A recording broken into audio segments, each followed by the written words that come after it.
Periodic meeting of the IG Oversight Committee. Madam Clerk, will you call the roll, please? Patricia Archer. Here. David Ehrenberg. Manuel Farage. Here. Robin Fiore. Present. Daniel Gallo. Present. Carrie Howard. Well, it appears that we have a quorum. I know the public defender is actually in trial right now, and I understand, Ms. Steckler, that the state attorney will be here by 9:30. Correct. Prior to just going on the record, we had a discussion amongst the members of the Oversight Committee whether we needed to have the state attorney and the public defender here by ordinance, and I believe it's just pure numbers as opposed to classifications. Do you agree, Ms. Steckler? Agree. Okay.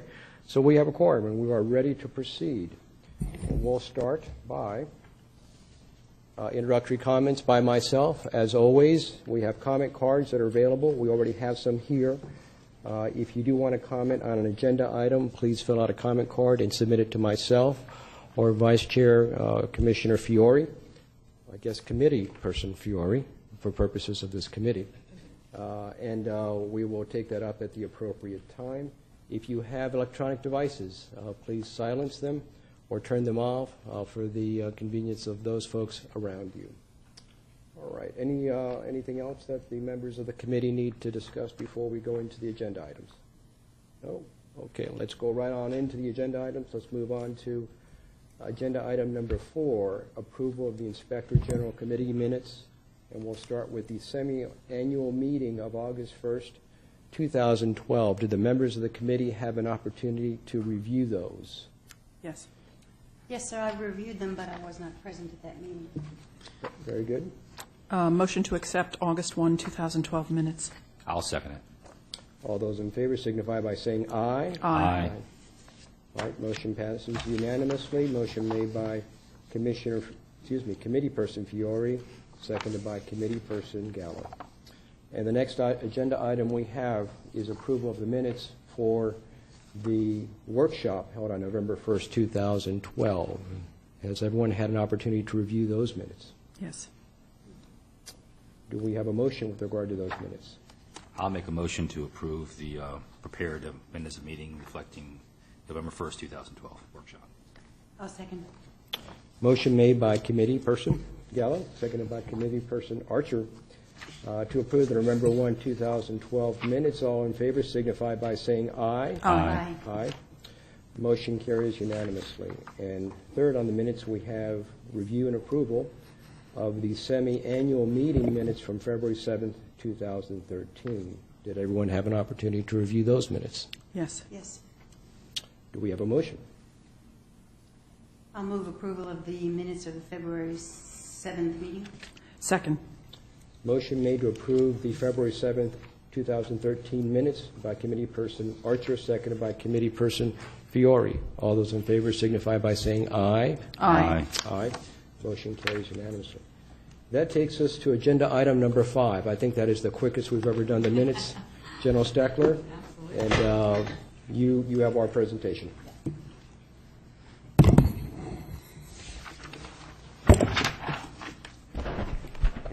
And before you get started, General Steckler, I printed what was sent to me and the other committee persons by email. Is the yellow binder any different? No different than yesterday's. Very good. As far as the presentation. Very good. Thank you. Mr. Chair, could I ask General Steckler to introduce her folks before she begins? Good idea. If you could do so. My pleasure. Right in the front is Jeff Whaley, of course. He's our IT that works for our department.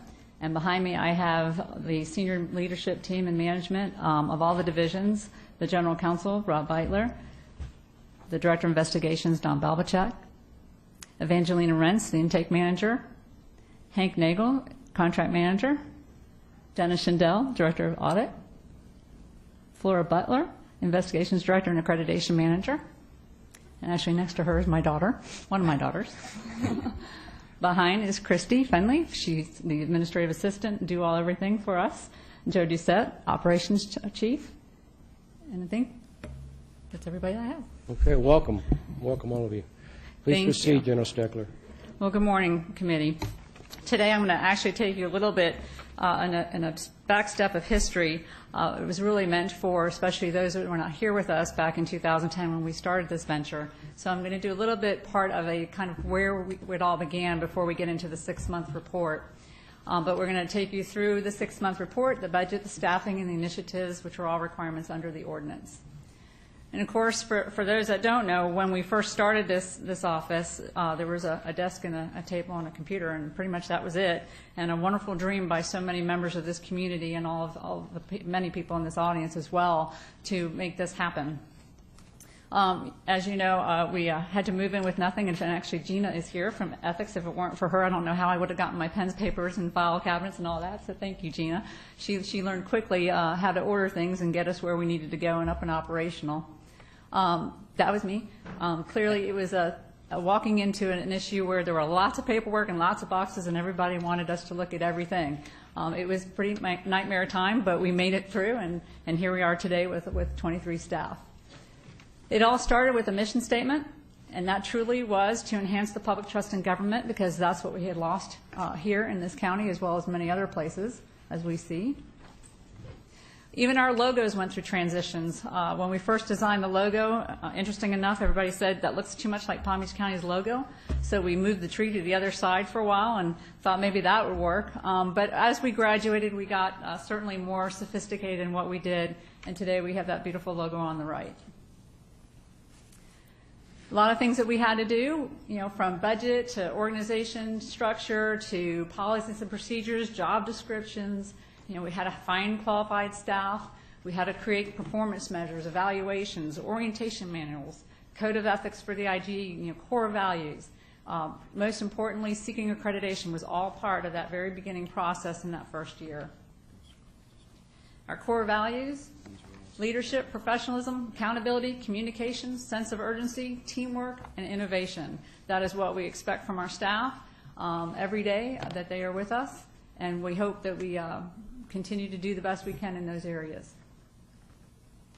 Our website, we got it up and running fairly quickly, put as much out there as we can, but even over time, our website today has grown to this. And it has a multitude of information, from our business partners and stakeholders that gave us feedback of what should be on there, what would look good, what they need for transparency. There's a wealth of information today on that website. We started tracking the actual hits to the website in January 2011, and we've now reached over 1 million hits on the website. We also created internal databases. We have investigations operational completely. Contract oversight is just about completed in its final phase, and then we've got audit left to do and some cleanup work, and they will be totally automated systems for operations. We actually brought on a couple of employees in August, a couple months after we started, and like we said, today we have 23 staff. And everyone that was eligible last year to attend these certification courses at the Audit Institute, the Investigative Institute, and the Inspector General Institutes all received and passed the tests and exams, and everyone is certified that was there at that time. Accreditation, one of our most proudest moments. It wasn't just about getting accredited, it was about what was in that report. And of course, everything is on our website. But not only were we in 100% compliance, but what they stated was a decision, our detail and precision was exceptional, that we have an infrastructure of flexibility, diversity, and capacity, that our review files were exceptional, flawless, that everything we do, including seeking accreditation, is done to further the public trust in government. We found that very profound, since that is our mission statement, that they believe that we were at that level. And of course, this is by the Association of Florida Law Enforcement Accreditation, which is where your police departments and others get accredited. How long is that accreditation? It is every 3 years, and then we will go through reaccred in 2015. Thank you.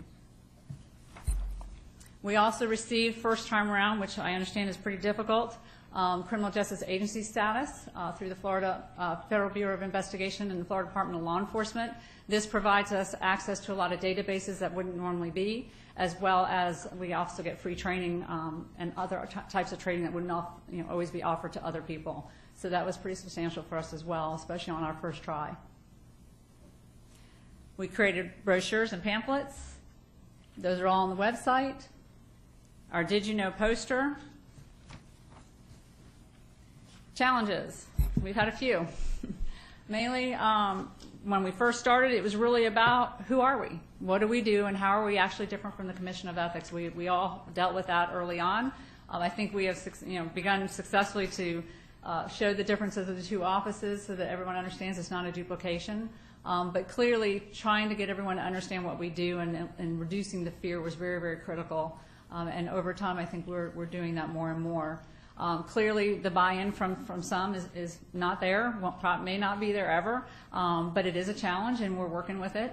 But the reality is some people just don't want the office here, and we got to deal, that's something that is a area of threat that we know and we have to work with.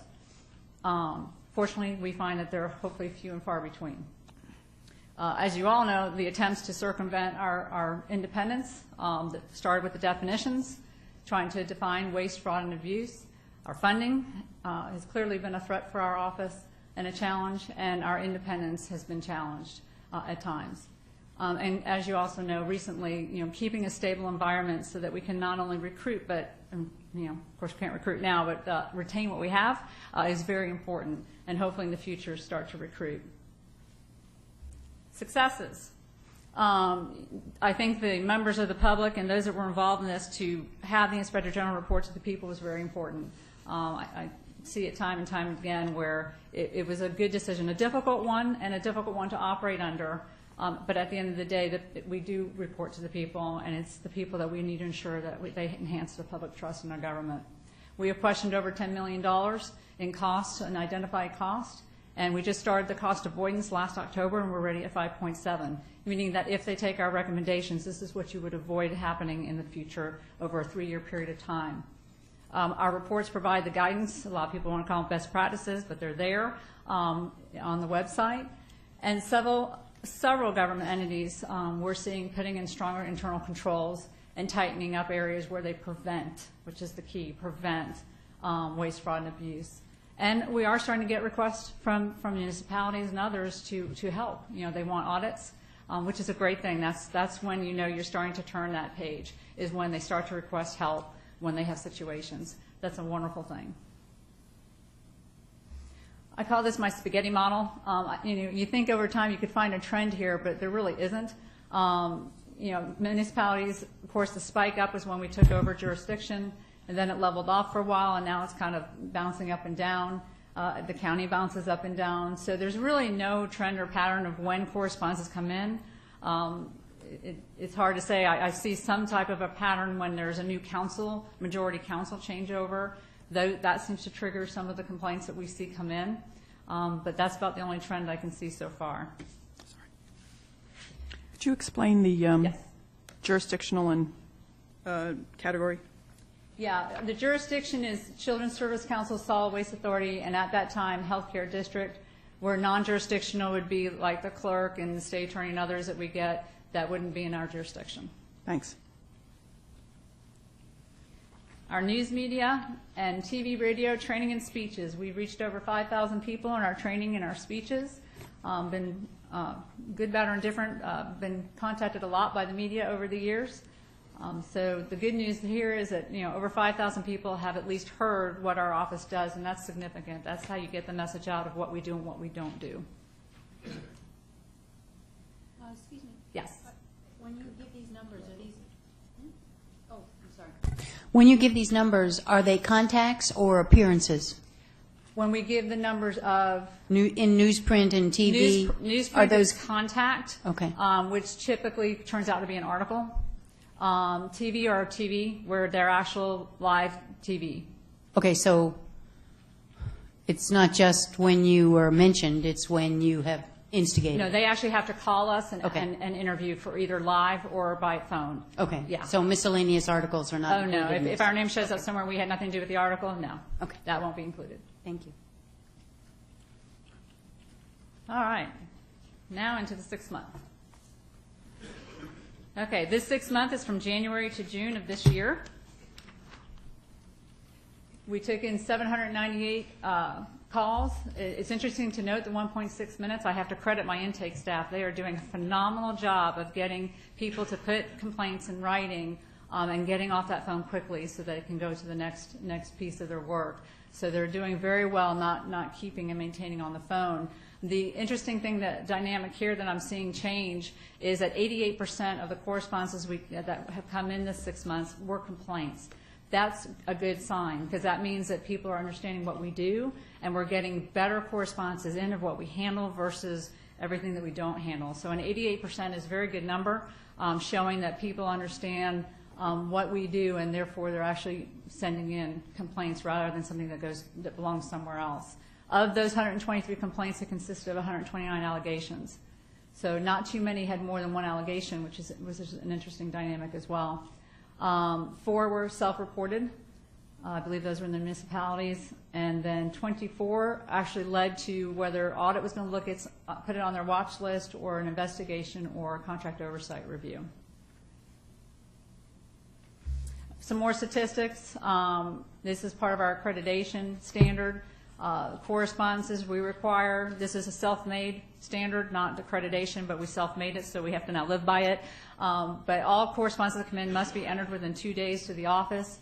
We had one miss that mark, but other than that, and as long as you document it, you'll pass your accreditation standard, but you have to document why it occurred.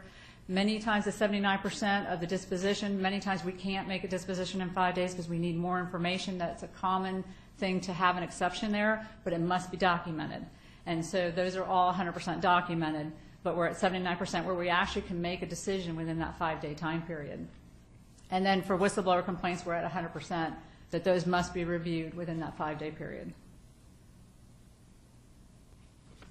Top 8 allegations.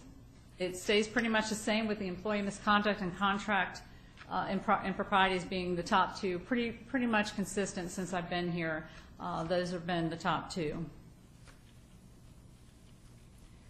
Top 11 municipalities, Pahokee coming in at number 1 this 6 months, West Palm Beach number 2, Delray, Riviera, and in the South Bay and Los Hatchie Groves. Some of that, again, is caused when you see a change of a council, when there's a majority that switches, which is what we saw in Pahokee and Delray.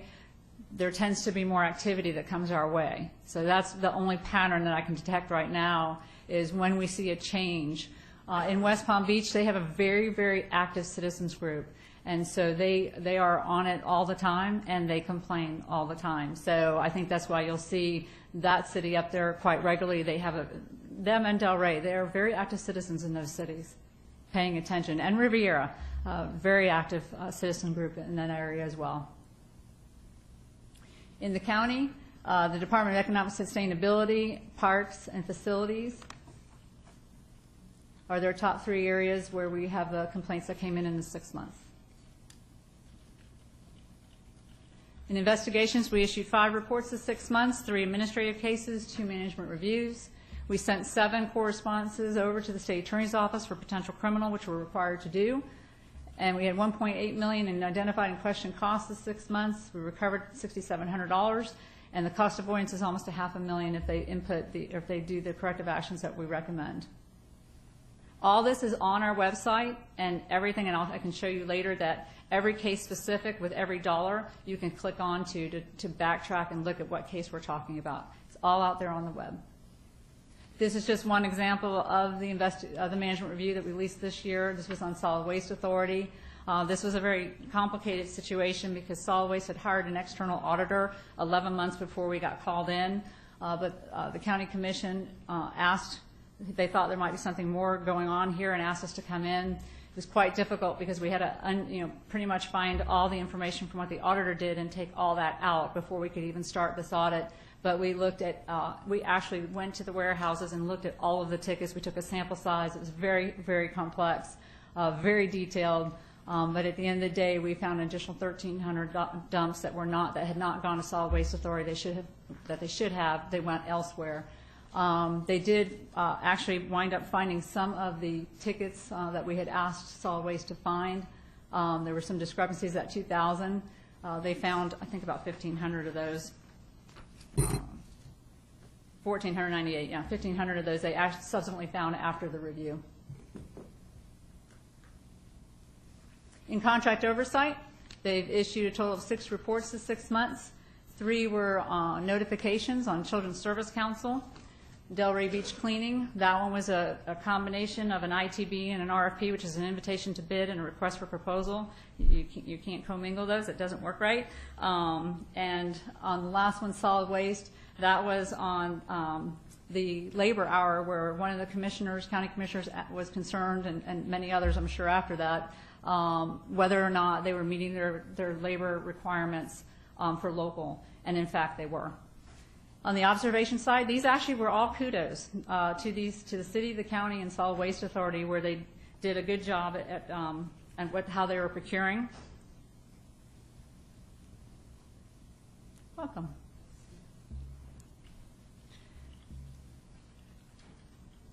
A big major part of contract oversight is our prevention side of the house. And this is really where you don't see the dollars associated with this quickly, but we're there and we're watching. Okay. Right now, the staff have about 90 contracts that they are watching for. It totals about $600 million worth of projects, and they've attended 89 of the oversight meetings. The critical part of this is really to hope that we bring some value at the front end so that we don't wind up with bid protests and other things. We hope that we add some value on that prevention side of the house. And also they are spending time looking at the actual after the fact. Change orders seem to, that's the red flag. If we start seeing a bunch of change orders, we really focus in is the government entity monitoring the program or the project like they should be. Could you just describe briefly what is involved in attending these oversight meetings? I don't think there's good appreciation for what that entails. Well, there can be several of them, and it depends on which piece that we look at, but there are countless parts of a contract process, from how you write up the procurement all the way to the actual tasking of who's going to be on the committee to vote and review. We can be involved in all processes of monitoring and watching those processes, and then looking at the criteria of how they set the criteria of what they're actually going to, put the point structure to actually award the bid, to the awarding of the bid. So as these processes go on, we are involved in watching through each process. And then once the bid is awarded, then we will continue to look at, does the government have good monitoring process in place to watch over this? And if they don't, we'll step in there and perhaps make some recommendations. And then if we start to see some problems, then we will also start monitoring, looking at it from that end. So it's from start to finish. Very lengthy process. And this is a great example of how you just don't know the impact of our office until something changes. And in Delray, back in 2001, they did not complete their solid waste franchise agreement, and they gave them 3 renewals in 2003, 2006, and 2008. When it came up again, they again did not want or chose not to go out for competitive bid. We issued a report on the fact that their requirements, their policies required them to do that. At the time, the city manager indicated it was a pass-through. We didn't.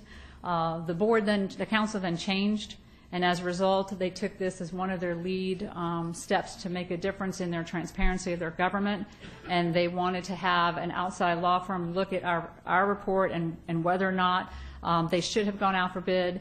That came back, and sure enough, the law firm said that they should have gone out for bid. The city has now made a decision to take this to court to try to release them of that signed contract. We never know. Obviously now the city's dealing with legal bills. Hopefully, if the city winds up prevailing, and it's not to say that Waste Management would not get this bid, but they didn't put it out to find out what's out there and could you reduce the cost for your citizens. And so we will track and monitor this, because if in fact at the end of the day they do put it out for bid and the cost reduces to the citizens, that eventually turns into a cost savings for our citizens. Wouldn't that be mitigated by the cost of? Wouldn't that be mitigated by the cost of their legal expenses? I can't answer. Instead of just bidding it next year? Well, you would hope that. Well, it's not next year. It's a several-year contract. Yeah. And they did. When I sat at their Delray meeting, they didn't indicate that those costs would be high. They couldn't put a price tag on it, and unfortunately, that they have to go through that. Had they listened to our report, maybe they wouldn't have even had to go there. But you won't know until it goes out for bid what the citizens are going to get. So it's hard to say, and so we'll monitor that. But again, had they read the rules of their own rules, maybe the decision would have been different. I don't know. In audit, we issued 4 reports. We did a risk analysis enterprise-wide on the purchasing card because we were getting complaints in that area. And Palm Beach Gardens and Boca actually were at the high risk because they issue the most. But in reality, other than some public purpose question costs, they have good policies in place. And in fact, in Palm Beach Gardens, when I've talked to other city managers that do these, they ask, and I'm like, go visit Palm Beach Gardens. They have a good setup there on how they use a purchasing card program. So those actually were good reports in the sense there are best practices in there, and you have some cities that know what they're doing, and others can go to them. The healthcare eligibility termination, they concur with those findings. And then the issue I want to talk about is the South Bay. This one has been, as I'm sure you all know, in the news quite a bit lately. This is a very sad situation, and we only have 4 auditors, and one's assigned to Children's Service Council, and 2 have been assigned full-time out of the 4 to South Bay since January. But this is such a financial devastation to the city of what's happening there that we moved and shifted our resources to South Bay. What we found, this started quite some time ago with the former city manager there, where we actually issued a report on his bonus. The law had changed, and he could no longer receive a bonus. So when we went in there the first time, I think people started to get comfortable with who we were. Then all of a sudden we started getting complaints, and at the same time the state attorney's office did as well. They went in and arrested the former city manager based on, let me get my notes here, based on some charges. Hold on 2 seconds there. I'll catch up to my notes and I'll tell you what the charges were. Is actually theft of his vacation payout. When that occurred, again, we got duplicate complaints, and we decided we need to get in there and see what's going on, and unfortunately that unraveled Pandora's box. And pretty much what we found is a pure lack of controls of everything and anything that we looked at. The commission did not monitor anything of what the city manager was doing. A lot of the requirements required them to bring it to their council. It was not happening. There were no checks or controls over any of their electronic bank transfers, wires, anything, their petty cash, their American Express cards, store credit cards. They had inadequate controls on their contracts. Several of them weren't signed or were never approved, and yet they were getting paid. The finance director did not indicate, his fiduciary responsibility. He didn't cover or protect anything. He just did what the former city manager wanted. And as a result, about 25% of their city's funds went out the door.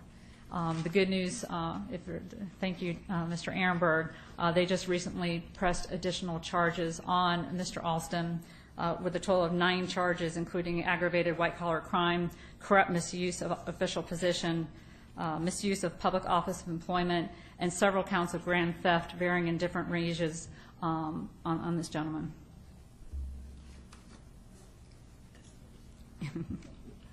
Thank you. Testing. There you go. And thank you, Madam Inspector General. This case is an example of how our offices can work together well and have done so in the past and will do so in the future. There are some serious charges being faced by the former city manager and for violating the public's trust. I also want to apologize for coming in late. I was at a police chief's meeting that started at 8:30 and alerted the folks that I would be a little bit late to the meeting, but I'm here and appreciate all that you do. So thank you. We've now also instituted what we call OIG notification letters. We can't keep up with the workload, and so something had to give. And what we find is a lot of our, again, half of the complaints that are coming in are still coming in from the citizens, and they want answers. And we're just stretched. Our resources are stretched. But there are some times where we've got to get these things addressed. So what we've done to trim down on the report side of the house and not spend a lot of time report writing and editing and all that, we're issuing these notification letters. It will turn in investigations when we see a pattern, but we try to issue these letters as well as the investigations just to keep up with the workload. This was a situation that everybody heard about. It was the West Palm Beach T-shirt incident where they were funds were being spent by the city to transport people for their water issue on State Road 7. This came in from a citizen, and even though there wasn't a law violation, there actually is an Attorney General opinion out there that if you wanted to spend the money, you can do that, but you have to do it in a public forum, and your council has to vote so that the citizens understand who voted for it and who did not. That did not occur in this situation of West Palm Beach, so we sent them a letter as a heads up that this Attorney General opinion was out there for the future. Palm Beach Fire Rescue, this was a situation, it looked pretty serious at first. We believed it was dealing with safety issues, but once we got in there, we realized really this was just a personnel related, one unit versus another unit. There are definitely personnel issues going on in there. So we stepped away from the investigation, issued a letter to the new fire chief, and gave him enough information that he needed to help resolve the issues that were happening in there. And then in Children's Service Council, this was a complaint that had come in that there was a sole source many years ago. It turned out that the policy back then allowed her to do what she did. In fact, she went above and beyond to ensure that it was vetted properly. But there were some recommendations on her policy, so we issued a letter just on the policies that she was writing. So those are probably going to unfortunately see more and more if we can't keep up with the workload. We're going to have to do it this way, but at least we've answered the public and we've answered the government that when they're not as critical, but still there's a lesson learned, we'll issue those. Corrective action still remains very, very strong. On the positive side, we're at 76% of all the recommendations being implemented, and 17% are still pending. So that's a phenomenal, they're doing a great job in changing and their controls and tightening up what they need to tighten, taking action on corrective actions on personnel when they need to. For the most part, they're doing a really good job, and this is across the board. Budget and staffing. We actually presented a budget that the city and county share was $3 million, or $3.4 million is what we requested. And as you all know, as the other day, we were really dealing with a situation that every year we were going in with not enough money because we don't have the city's share, and the county has been coming to the table every time to fund the difference. But we were doing it mid to end year, and that's just not, we can't keep doing that. So we're going to work with the county to try to figure out a way to have a stable funding base, but at the same time, there was a verbal commitment on Tuesday to fund us, and I'll have a slide on that in a second. But right now, we're at 23 staff, which of the 40 that was allocated, which is 57%. This is on our website, just to kind of show you, and I know it's a little hard to read, but this is on our website just to show you what the budgets that we oversee. And of course, Healthcare District was in here because it was last year. They'll be removed for this year, so it goes to about $7.1 billion that we're responsible to look over with 23 staff. And on the right side is where the actual cities are supposed to pay had they been paying, and this lawsuit wouldn't be going on. Yeah. Yes. I'm sorry, back, you don't have to go back there, but you indicate we have 40 full-time allocated positions. Correct. For your, are those based on your present needs, or is that just an allocation that's given to you like as a county bookkeeping process, and that 23 is adequate to perform the functions, or is there something in between? I mean, I see 40 and I see 23, and I'm just wondering. Right, yeah. When we started, we had 15 staff for the county. We added a few staff for Solid Waste Authority and our other entities as time went on. And then at the time when the cities came on, we calculated a half of person per city, so 16 staff is what we had calculated back then. That created the 40 staff. The issue here is this, is that in order to, even though the budget is 0.25%, it's all in the ordinance, the staffing is not. So I actually have to go in front of the Board of County Commission to get the staff. So we got the 40 positions allocated, and then the need was anticipated that as we grow and as things happen, that would be the ideal environment for this office. And we're at 23. Not the ideal environment. Not to say that we need 40 today. We do not.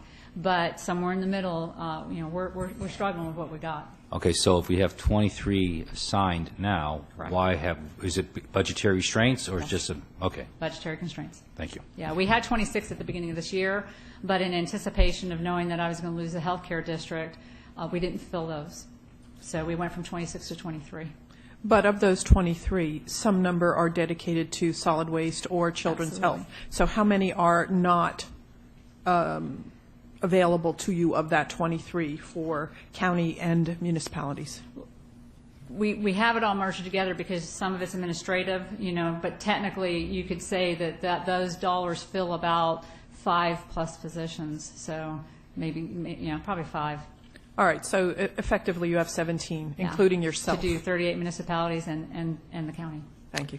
One of the things we've never received, General Steckler, is an analysis of what is actually needed.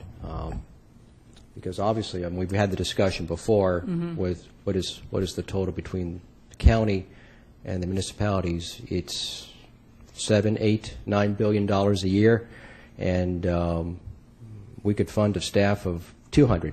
It probably wouldn't be enough to cover a waterfront of $9 billion a year. How can we get our arms around the issue of what is proper for staffing for the office? We believe the 40 is the right number. Well, I understand, but give us a reason. Give us some analysis. Give us, the Inspector General for the state of Florida has a staff of 4 or 5? Well, the Chief Inspector General depends on the agency Inspector Generals to do their And she work. has a staff of 4 or 5. So it can be done. But I understand, and I understand your concerns, but I think we need to know, and the public needs to know, how is this broken down? We may agree, we may disagree, but we need to know how this comes around, because the fact that more staff is needed, and I think the county commission has been very forthcoming. We've had these discussions before. Because of the ongoing dispute, the county commission gave you extra money, and it kept staff from being let go. But we need to have a discussion as to why we need all these folks. Do we need these folks?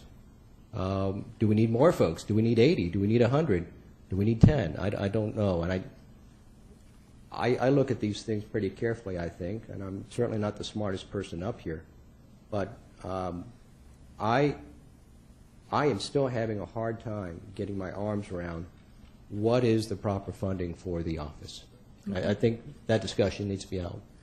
And I understand we can't do it right here, and I'm not trying to put you on the spot, but as we go forward, I think that's information that this Oversight Committee needs to know, and the public needs to know as well. That's fine. And, I can tell you that Miami-Dade has a $5 million OIG budget, $5 million, and they have about the same but staff. Miami-Dade is different because the comptroller there gave up its duties, and the comptroller here has not. Yes, in Miami-Dade, the clerk and comptroller is just the clerk. It's not the comptroller, is my understanding. I'm sorry, I'm not following you. The Inspector General budget, I'm not following you. We have a comptroller here in Palm Beach County. Under the Florida Constitution, clerks are also comptrollers. Right. And here, Clerk Bach is also Comptroller Bach, and takes over some functions of a comptroller function with regard to the county commission and county government, is my understanding. And I see that Mr. Weissman is here, and he can correct me if I'm wrong, because I'm certainly no expert on county government. But I understand that happened in Miami-Dade, where the clerk gave up the comptroller functions. And so it's a little different is what I'm saying, and the IG took over that function. I'd have to check that. I'm Okay. not aware of Maybe doing I'm mistaken. financial audits. I'm not aware Maybe of I'm those. mistaken, Yeah. but I think we'd be comparing apples to oranges there, Okay. is what I'm telling you. So if you can get that information to us, and I'm not saying today, but we need to have that discussion, and the Okay. public needs to decide what is the proper funding. Okay. And I think if you come back and you say, we need to staff for 100, I'm certainly not trying to tie the county commission to anything, but they have been very forthcoming, and they have been very supportive of the office. And I think I saw Commissioner Santa Maria. Yes, he is here. And I think he's one of your biggest fans and the office's biggest fans on the commission. So I think if a case can be made. But just saying we need more people, I guess is what I'm saying, is not enough. I think we need to figure out why we need more people, or if we need 100, or if we need 10. We need to figure out the methodology. I concur with, I'm sorry, go ahead. No, that's all right. Go. I just wanted to support that by saying, so when you say you need half a person per municipality, for example, where does that come from? Is that some sort of, you don't have to explain it now, but Right. the idea is that, I agree, I don't know where the budget estimates for people come from. And so if there are rules of thumb or there are guidelines, we need to have those available to us, that's all. So Yeah, the whole thought was, when it started, was the half a person per city, because we didn't know. But I can tell you 50% of my staff is in one city now.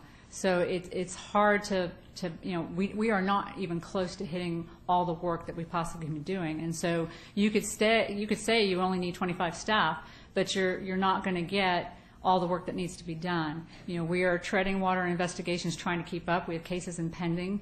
At the same token, there are so many audits that need to be done in the municipalities, because most of them do not have an internal audit. So a list of those would And be useful, so- because Yeah. we have no idea how many Right. things are not getting done. That's true. And this is the first time I ever heard that there was the thought of putting one staff person per municipality, which may be a good thought. But I'd never heard of that. Okay. That would have been 38 staff people. No, Plus- half. I'm sorry? It was a half, so it was 16 for the 38. That was the initial thought. But Okay, a half. Yeah. Instead of I'm sorry, I misheard. I thought you said a person. Commissioner? Yes, and my comment involved projected workload, because we have no idea what that is. You say there are so many audits to do, there's so much to be done. I can tell you personally, I have a trillion things that I need to do, but I'm never going to get to all of them, but I'm not going to staff for them, So the question becomes, what is your projected workload, and where does it come from? What have you done compared to that in the past, and hasn't that lessened what your future workload is, or won't it?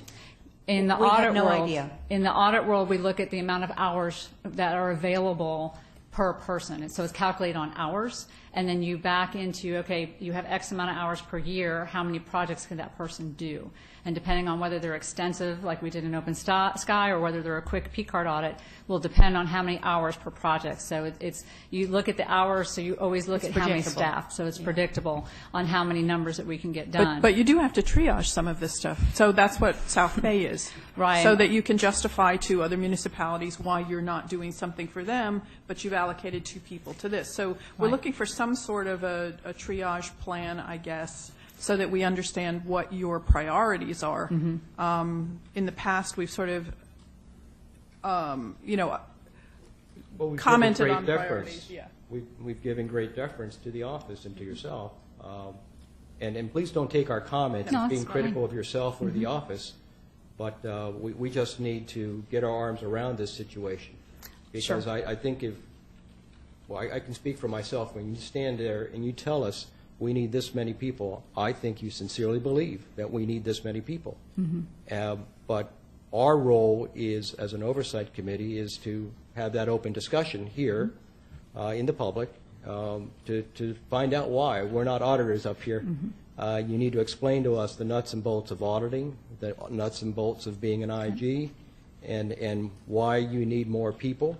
If you need 100, believe me, I think everyone here on this dais is in support of the office.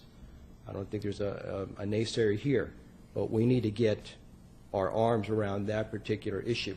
Okay. And just on the investigative side of the house, we never know what we get because we're reliant on what comes in.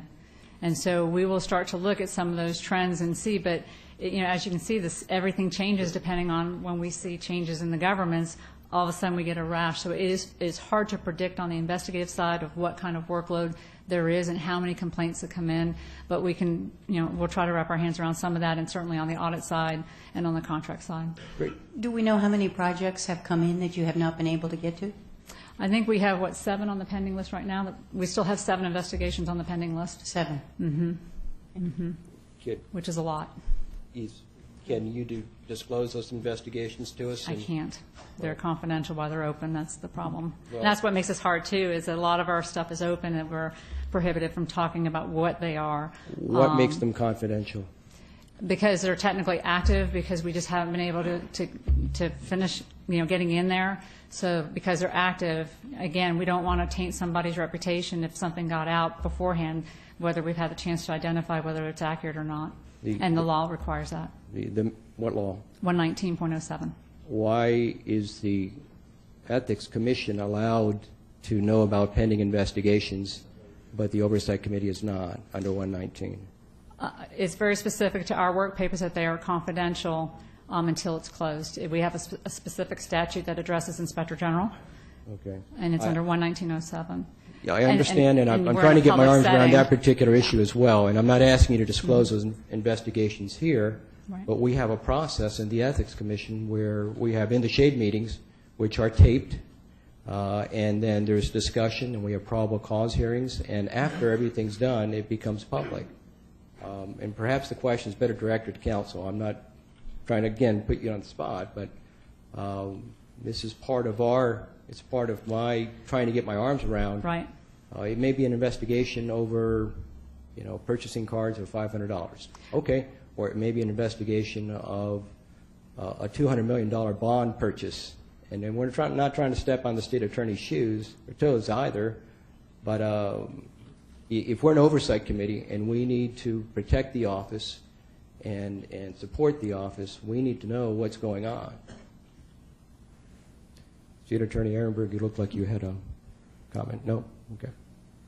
So if you could have General Counsel perhaps give us, and then again, the point is not to put anybody on the spot here. The point is to get information out to the public.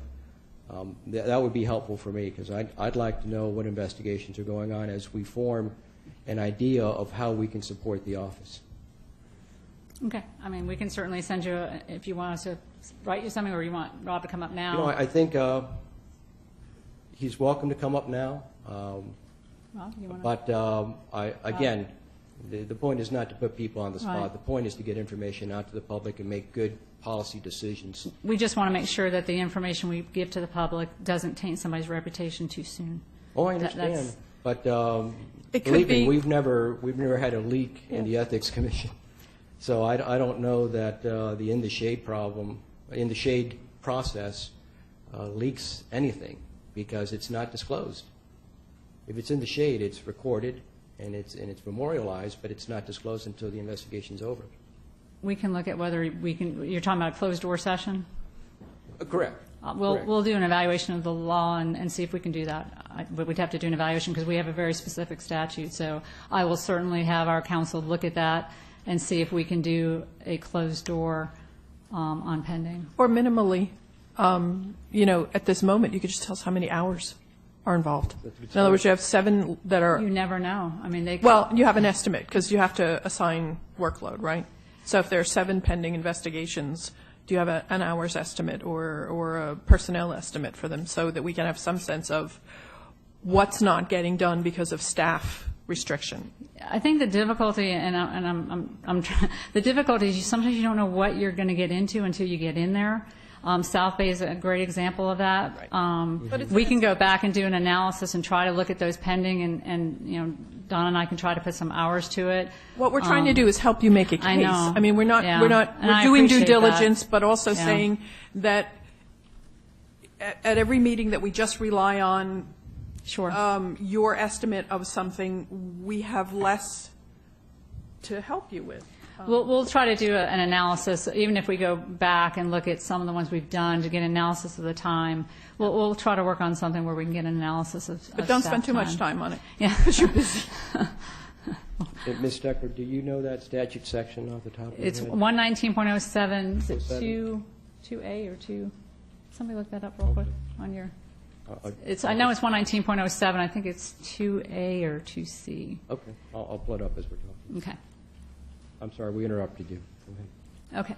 Okay. Getting back to the staff, this is our structure right now of what we have filled at the 23 positions.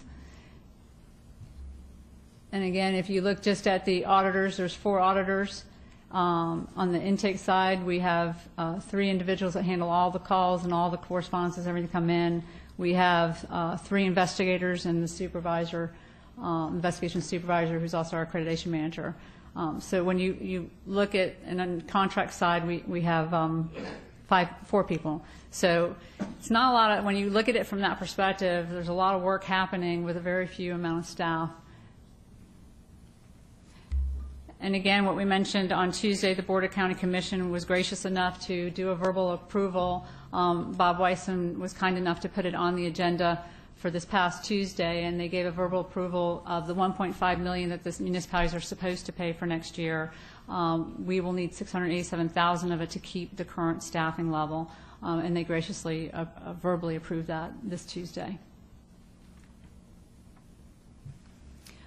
Just a note, because I've been asked this question on the OIG on our general counsel with that lawsuit. That really wasn't anything to do with his job, but it became part of his job. His job duties are really about reviewing all of our reports for legal sufficiency. He's a liaison. He gets many calls from many city attorneys and council members on guidance, et cetera. He does the review of the redaction.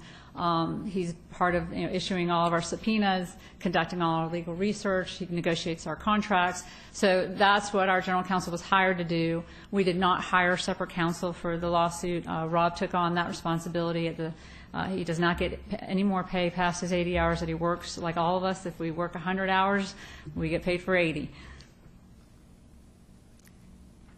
Upcoming goals. Our quarterly business stakeholders meeting, we're actually going to be expanding that group. Right now it includes members of the business community, a lot from the education area, from the marketing area, economic development, and some of the law firms. We're going to be expanding that group to include other members, actually members who appoint you all. We're actually in the process of inviting them to appoint somebody on a business stakeholder. The importance about this really is to learn about who we are and effectively communicate our message out into the community when they're out there, as well as the accomplishments and outcomes. And when there's issues, to bring them to the table and we can talk through them. We've started a bi-monthly city managers meeting. I meet every other month with a handful of city managers. We all agree we're not going to talk about the lawsuit. It's off the table. But we're just going to talk about, how can we help city government. And then every other month we meet with anyone who wants to come from the city manager side of the house and their staff, and we have topics. We first went over our contract oversight unit and what we do. We then went over our audit. And then this next month we'll be doing investigations so that those that want to hear, meet, greet, they can do that. Then we're going to start actually getting into case studies. We're going to be taking reports that we released. What we've been told is not everyone has time to really read our reports, unfortunately, but they like to hear about it. So we're actually going to start case studies every other month with them on projects that we've issued so that there's best practices and lessons learned in those. So we're pretty excited about that. We've actually just extended that invite as well. Now we're going to host at the county level as well and invite the department heads and those groups to do the same, and if they want to come, it's totally voluntary. We had a great showing last month with the cities. Over half of the cities showed. We're continuing our Citizens Initiative training. I now teach at the Criminal Justice Center Academy. We have an internship program. We had a great intern, as you all met last time. He did a phenomenal job, so we're looking forward to some more interns. And I'm very pleased to say that the college, Palm Beach State College, is putting together the audit course with the hope that by the January term there'll be the first audit course out there for a discipline, which we're very excited about, with the hopes of, there are many audit positions out there, both in the county, West Palm, my office, the school board. Some good will come from this, some job creation, hopefully. New on the website, we just added a couple things. This right here, the corrective actions. Again, it's such an important number. We wanted to make sure that everybody sees who's doing the corrective actions and where they're coming from. This is what it looks like, and it actually ties to the case itself. So that is now new on the website. Our strategic plan, we did an update to the plan as we do annually for our 3-year plan. It pretty much stayed consistent. The team pretty much wanted to stay focused on, providing support, high-quality work and trying to maintain and support the staff and inform people better of what we do. And, of course, our first goal is always to conduct them, our independent reports. Upcoming plans and objectives, obviously we do need to maintain a stable funding base. We can't keep wondering, what day, are we going to have job, my staff going to have a job or not. So we've got to get to the point that we have a stable funding base, whatever that deems to be. We want to continue to reach out to the employees in training. The more we educate them, the less fear there is. We're focusing on outreach groups. Again, we're just going to, I believe yesterday, hopefully, Brad mentioned in Bob's meeting that we were going to be doing this and offering that. The business community as well. We want to maintain our business stakeholders and continue that outreach, and the chambers of commerce. General Steckler, if I can interrupt you. Sure. Can you tell the committee why those three particular groups are focused for increased outreach or continued outreach? Especially the county department directors. Because we did it very early on when I first got here, but we really haven't. And it's really trying to bridge the gap and help the communication, I think, is important. And it's being so successful with the cities that we want to start, we have independently, we work well with many of the county departments. But we think this is a good forum where collectively we can sit down and go through things and just really open those doors of communication more than what they've been. How many department directors are there? Oh, gosh, I'm not really sure, Bob. I'm not sure. Okay. About 30 or About 3 dozen or About so, 30. Mr. Weissman? 30 or so. 30 or so? Okay. All right. And the business community? Why the business community? That's really triggering more on our stakeholders group. We're going to expand it and then really work on the marketing tool of our office. We're actually in actually, I don't think I have it on the slide, but we're going to actually start a newsletter that came out of our business stakeholders group. We have members like Florida Power and Light on there.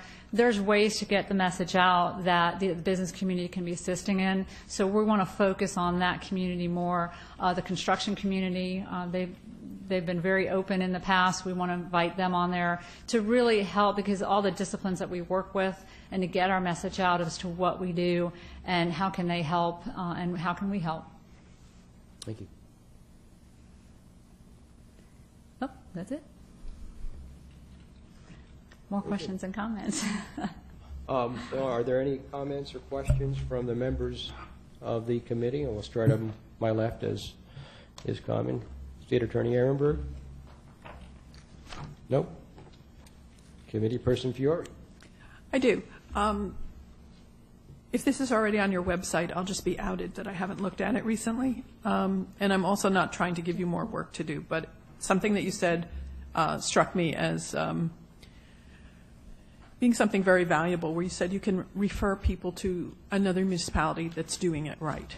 Mm-hmm. So my thought was, can you also refer people to, on your website, guides for doing a contract negotiation? Or, in other words, there's material out there that other people have prepared that may or may not be useful, but certainly must be out there because this is not new.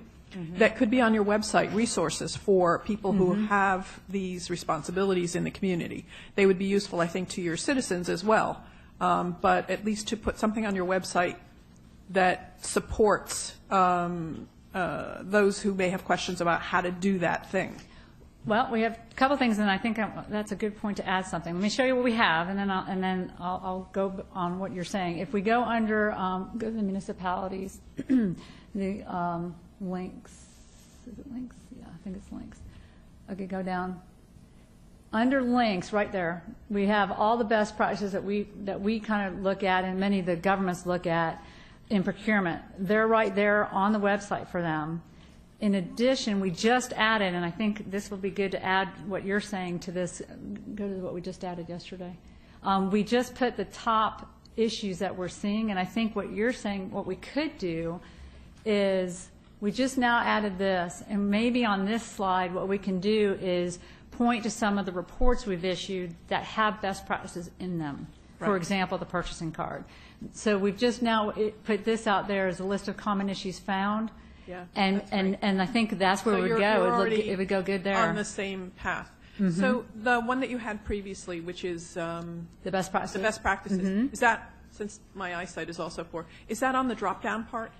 Yes, That is, it's if on- people it- wanted to find best practices, would it be easy for them, or would they have to No. know that it's there? You know, we can try to find some room on the dashboard. We'll find, if we go to the front page, we'll find a little spot for us, Because you know. that is always the worry with our very complicated websites. If you don't know it's there, you We'll can't put find good it. guidance, because we can't use the word best practice, but we'll put good guidance. We'll That's find a great. spot up here to put good fine. guidance, Yeah. click here. Wonderful. Okay. Thank you, that helps me. Great idea. Appreciate it.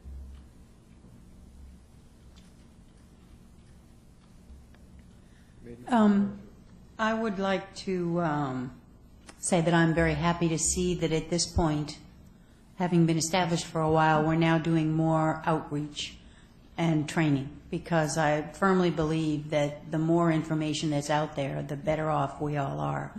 And the more people understand what we do. I think that's been one of the biggest handicaps we've had. People don't understand what we do, how we do it, or where we do it, whether we do it there or we do it here. So I'm glad to see that. And I'm also looking forward to the coming year, because now that we have some history of what's done, what the kinds of issues are, and how long they take, we ought to have some pretty good projections for the future. And I'm really interested to see that. Okay. And thank you very much for your Absolutely. efforts. Thank you. Person Gallo. Good afternoon, good morning. Just seems like afternoon. I look at this presentation as supposed to be, like, I think I've already told you this, so this is like the State of the Union kind of address. You're telling us, to us, but really you're telling the whole community what's going on. And with that in mind, I ask questions that if I was watching this at home, this might be hopefully the question I'd ask, which is, and we already discussed it, is you focus a little bit more than maybe other areas on the funding issue. But I don't know if that's really, I understand the importance of that, because you wish to be independent, so that you want a funding process that ensures your independence, so that when you or your staff oversees something, they can say, okay, I'm not worried about my conclusion because I still have my job no matter what. My funding is not based on the approval of the people I'm overseeing. However, that's a reality we all have. In my observations, that's been a focus, and I'm not so sure it's our focus. I mean, there's people out there battling that, and I really think the real answer for that issue is going to come from the community itself when it says to its people that it hires or votes, hey, we want this. You don't like this funding method? Fine. Come up with a solution. A litigation is a dispute. It shouldn't be a dispute. It should be a resolution. And I think that's where that's going to come from. I really do. I think it's more of a political issue in many ways. And I think our focus here should be how can we do our job, knowing that that's probably, hopefully, that's the resolution that's going to come forth. And it's okay, I think, okay for us to say, hey, there's a funding issue. We want to maintain our independence, and we seek the direction, guidance of all those involved to give us a funding process that allows our independence and allows us to do the stated goals of the people. So that part, I think, once said, needs to be moved on, and I think sometimes we focus on that. Very important. I'm not trying to diminish it, but maybe not elevate it. Both the Commission on Ethics and your office is a product of what I call a cost-benefit analysis of the community. I recall back well before anybody else here could probably remember, so Mr. Bloodworth used to be one of those kind of people who liked to oversight, and it wasn't always welcomed. And the community, I don't think, did a cost-benefit analysis, and they didn't really support that kind of analysis. A lot of things, the public sentiment of Mr. Bloodworth's oversight was not always well received. And I think we saw a diminishing of oversight by other political officials, and that's okay, because that's really what the community told us what to do. That changed back in 2005, 6, 7, 8, whenever those situations occur, and we reevaluated our situation. So now it's still a cost-benefit analysis. Always is. All our decisions are cost-benefit analysis. And you've raised some, but I don't think you really focused on some of the great benefits that your program has. You speak very quickly about the avoidance, cost avoidance. Those are things that I think are really good selling points to the community as a taxpayer. And who pays property tax, sales tax, and all sorts of other taxes, it's nice to know that someone says, you know, if there's a tax on my product, whether it be a cost to the contractor or the contract that you're oversighting or what have you, I know in the end, for every dollar I pay in taxes, I save $3 in cost avoidance. Those are things that are really, I think, are very persuasive in the continuation of our function here. So when we have these meetings, I would like to see a little bit more of those kind of analysis so that the community sees what it is we're trying to accomplish, and less of the, and this is another point, and I say this to you because, you know, I had a discussion on this. I truly believe that most government people who work for the government, do it because they love it. It's when the world is kicking butt and making a lot of money, they're not, and they're the why are you still in government business? And then when everyone's losing money because the recession hits, it's like, oh, the government people, they got a cushy job. And the truth is, the people who work in the government, the 99.2%, do it because it's something they love doing. I assume all 23 of your staff, I'm sure, are your staff because they enjoy what they do. And I think that's an important predicate when we evaluate things. Some things, and so I hope that when we make our analysis of your oversight, it's more predicated on that the people really do want to do a good job. Your job is to make them do a better job and be more cost effective. Yeah, there are some people who get 7 counts of charges, but those aren't been resolved yet, so we can't really comment on the sustainability of those. But my observations is there is a good cost-benefit analysis to your order. I think you're doing a really good job. And we need to just ask the community to resolve the issue instead of continuing the dispute. And that would be my take on today's presentation. Thank you. Thank you, Committee Person Gallo. We are now at the public comments portion of the agenda, and I understand Mr. Lozman had a comment with regard to agenda item 5. 4 and 5. Okay. I think what I saw, Mr. Lozman, was 5 and 6. Okay. So you're welcome to come comment at this time if you'd like to, Mr. Lozman.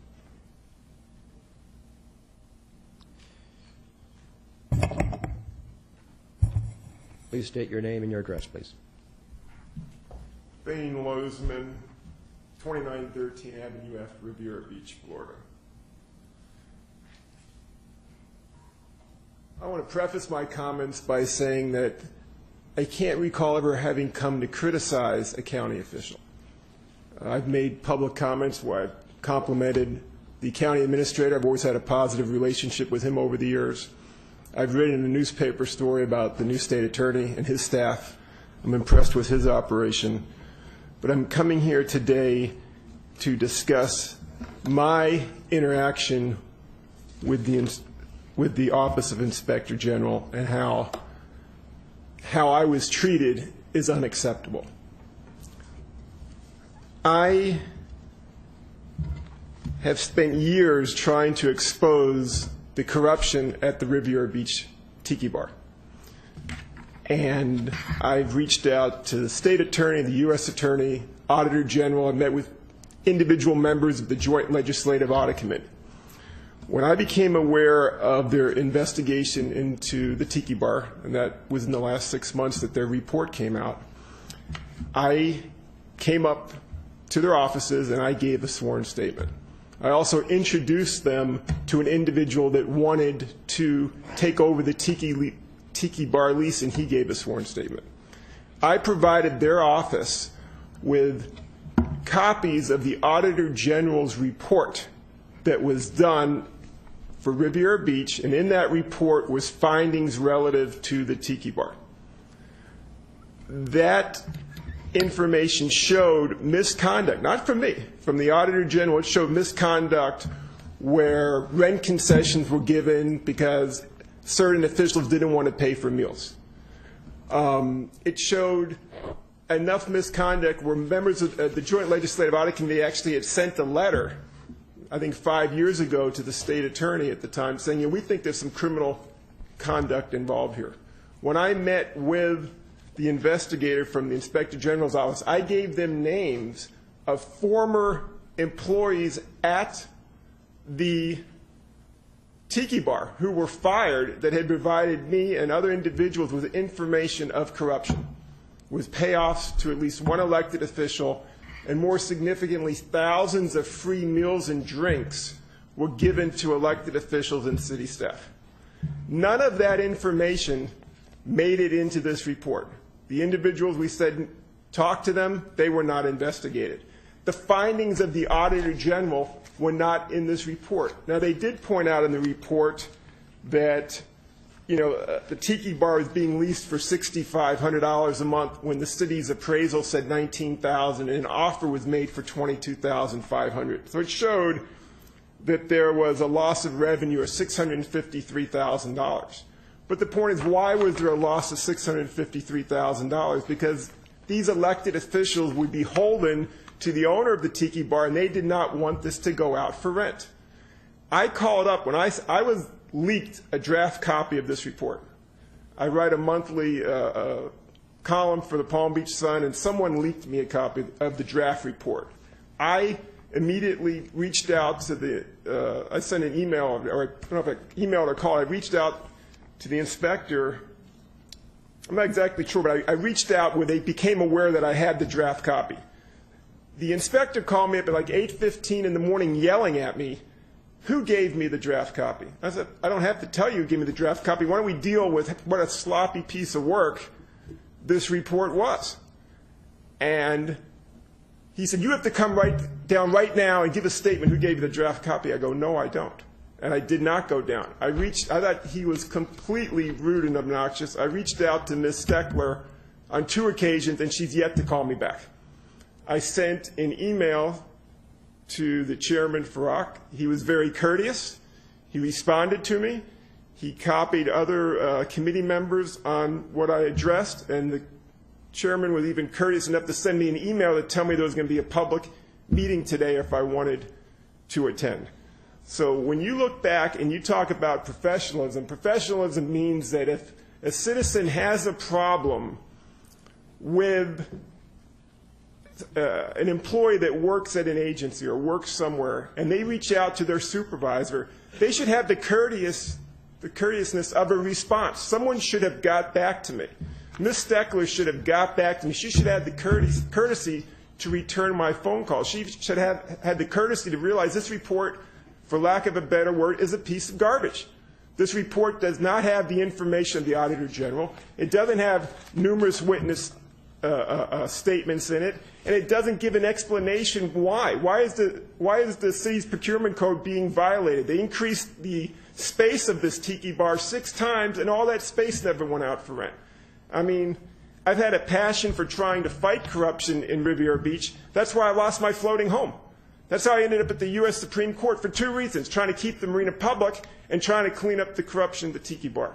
I would like this committee to consider directing the Inspector General to do this investigation over again, interviewing the witnesses that we brought forward and incorporating the findings of the State of Florida Auditor General and looking to that also. Thank you. Thank you, Mr. Lozman. We are on to agenda item. Court. Support the navigation tool. I think, Mr. Baker, I think your comment card does not have an agenda item on it, but I believe you wanted to. Okay. Thank you, Ms. Scheibel. But I think you were going to speak with regard to number 6, correct? Okay. Mr. Baker, you were going to speak with regard to number 6 and the evaluation criteria you sent to the committee, correct? Okay. Thank you. Ms. Iris Scheibel? Scheibel, Palm Beach Gardens. Excuse me for my voice. I agree with you, Mr. Gallo, that we should be focusing on accomplishments. However, the funding did come up as I think a lot of you generated the discussion on staffing and adequate staffing. One comment that I hear when I go to other council meetings or anywhere is the staff could be 100, the staff could be 1,000.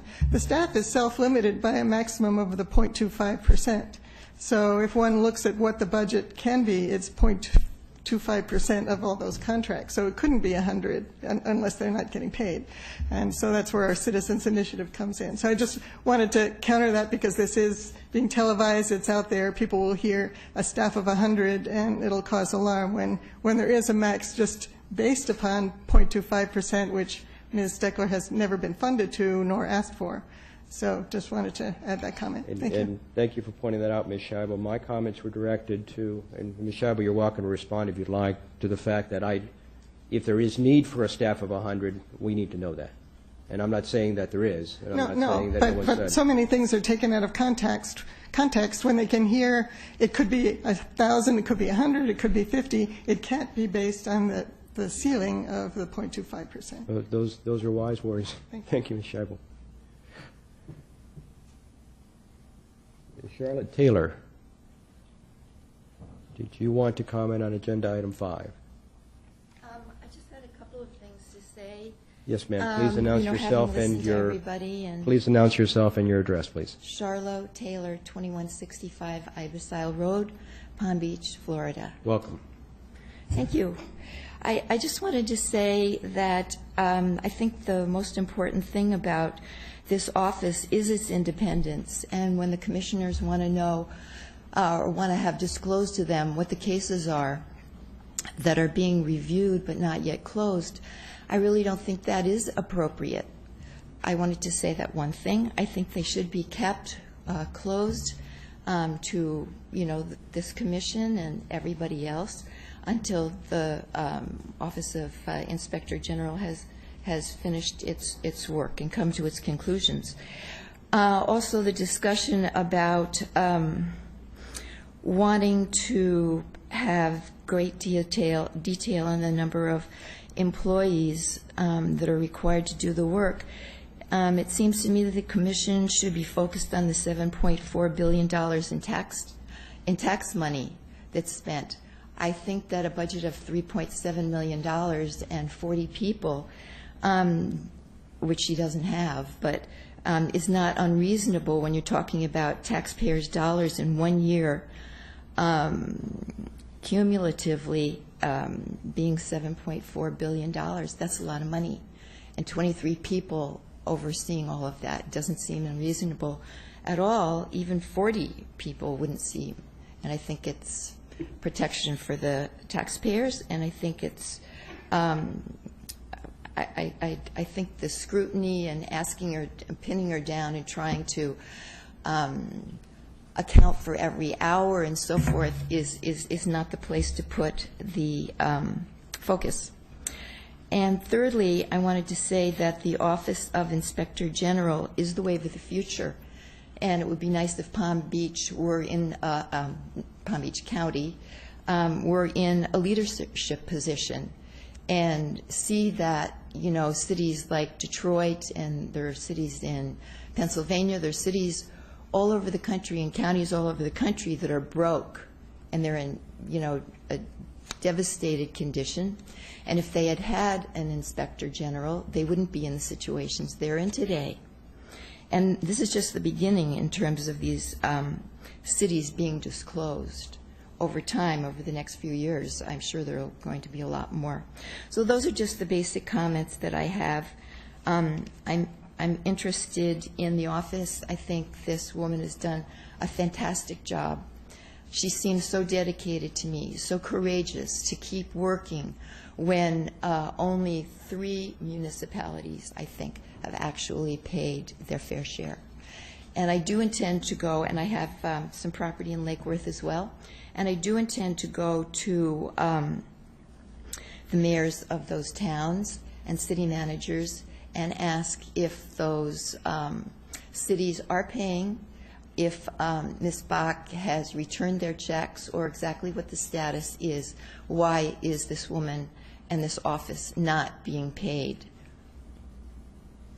So those are my comments. Thank you very much. Thank you, Ms. Taylor.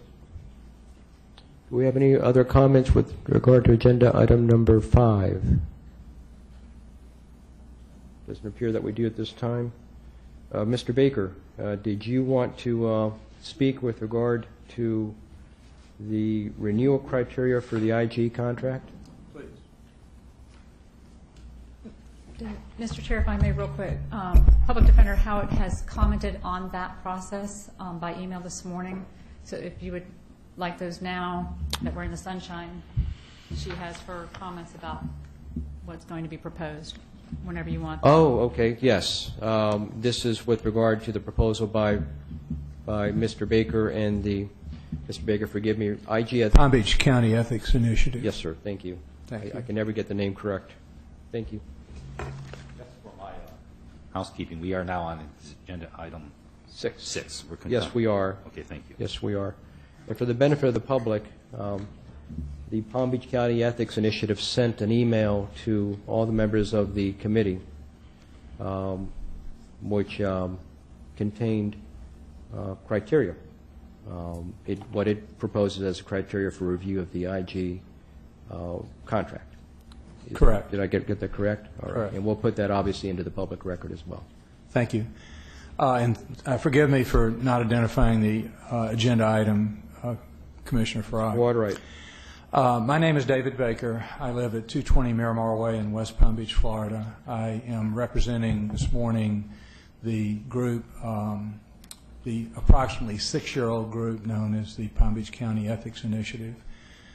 For those of you who don't know, I'm not going to spend any time telling you about it this morning, but if you are curious, please feel free to ask me.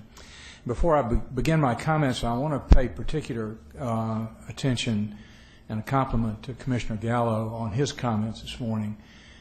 They're all right on point, and I really appreciate the thoughtfulness that with which he's approaching the report from the Inspector General and this process. One of the things that's apparent to me this morning is that many of you have comments and questions, concerns about the Inspector General and the processes of the Office of the Inspector General. And one of the things I would encourage you to do, particularly in this evaluation process, is go sit down with the Inspector General and bring those concerns. Certainly the public meeting is a perfectly appropriate place to express those concerns, but bring those concerns to the Inspector General directly and let her give you a response, a thoughtful response in her office rather than a public forum. I think one of the other things that Commissioner Gallo mentioned was... Mr. Baker, forgive me for interrupting. Sure. Do all the members of the committee have a copy of the criteria available? Nope. No. But let's do this. Sure. Mr. Baker, would you mind if we took a 5-minute break? We're going to make some copies of your email and pass them out to the Happy to members do of the that. committee. And I apologize. I should have foreseen this, but then I will make some copies for the public as well. Thank you. I'll just We'll be come off the back when record. you call me. Give us Mr. 5 Chairman. minutes, Mr. Baker. Thank you. Thank you.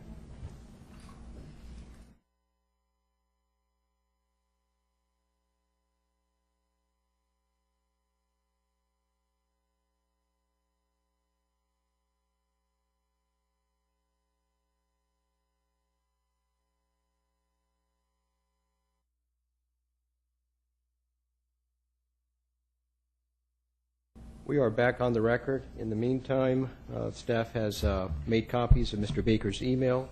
And Mr. Baker, for your edification, I gave staff a copy of the email that you sent the members of the committee, as well as the attachments to it. And we have extra copies up there for the public if anybody wants to see it. Mr. Baker. May I please proceed? continue. Yeah, thank you, Mr. Farag. By the way, my name is David Baker, 220 Miramar Way, West Palm Beach, Florida, and I'm here on behalf of the Palm Beach County Ethics Initiative. One more comment with respect, and this does have to do with the evaluation process, one more comment with respect to Mr. Gallo's comments was one of the most difficult things for the Inspector General to account for are things that the Inspector General's office keeps from happening. And I think we all recognize that. That's no surprise. But certainly that's one of the reasons that the office has created the stakeholder group that they've created to help have the business community more involved in and understanding the avoidance of cost and expense rather than the one-time, and those would be one-time discoveries of misfeasance or malfeasance, and maybe recovering some money from those. So I do appreciate those thoughtful comments. But let me get on to the point at hand. We have requested, the Palm Beach County Ethics Initiative has requested of the commissioners, the IG committee, that you consider an evaluation tool that is made up of the ordinance that creates and directs the Inspector General's office and the Inspector General on what their responsibilities are and what they are to do. First. The second is that you evaluate her based on her contract, and the third is that you evaluate her based on the interview and the commitments that she made when she was hired. Now, this is not a tool that would only be applicable to the current incumbent IG. It would be applicable to any IG that you were reviewing. While there are some unique situations that I think you'll have to keep in mind as you review this Inspector General, and those are that she is the first. The incumbent Inspector General is the first Inspector General for Palm Beach County and had to establish an office from scratch. That there have been some issues that any Inspector General who took that office would have had they taken the office, and that has to do with the funding. And that there's been pushback that any Inspector General would have had when the office was created, because there's a natural pushback associated with that office. So I'd ask that in using the tool and in evaluating this Inspector General in particular, but really any Inspector General, that the assumption that you make as you start the process is one of rehiring, and work from that. And one of the principal reasons for that is that we won't always have Inspector General Steckler. We're going to have to go back out in the marketplace at some point and go through that very, very difficult, long, time-consuming, but very interesting process of hiring a new Inspector General when Inspector General Steckler is not here any longer. And I want for all of us to be able to attract the very best candidates for that position. And one of the things I think the candidate has to understand is, while it is a 4-year term, this is not a 4-year job. And we really want those Inspector Generals to understand coming in that they're going to be given the benefit of the doubt when the position, when their contract is up for renewal. So we ask that you use those criteria that have been submitted in regard to the ordinance, in regard to the contract, in regard to the commitments that the Inspector General made during the interview process, and that you give the Inspector General, for lack of a better phrase, the benefit of the doubt in the rehiring process. And I'm happy to answer any questions that you may have regarding either the process or the tool that we've suggested. We'll start on my left, as is customary. State Attorney Ehrenberg. Vice Chair Fiore. Could you say a few words about how you envision the public input?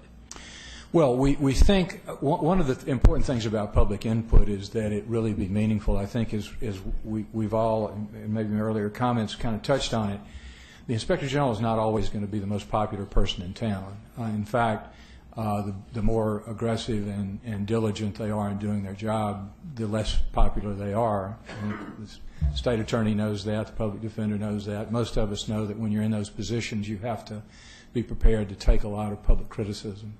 So the tool needs to be something that is designed for the person who's responding to identify themselves, not hide behind a process that doesn't require them to identify themselves, that they identify themselves and be specific about the comments or concerns, complaints if they have them, and certainly whatever the office does, it's always looking for feedback from the public.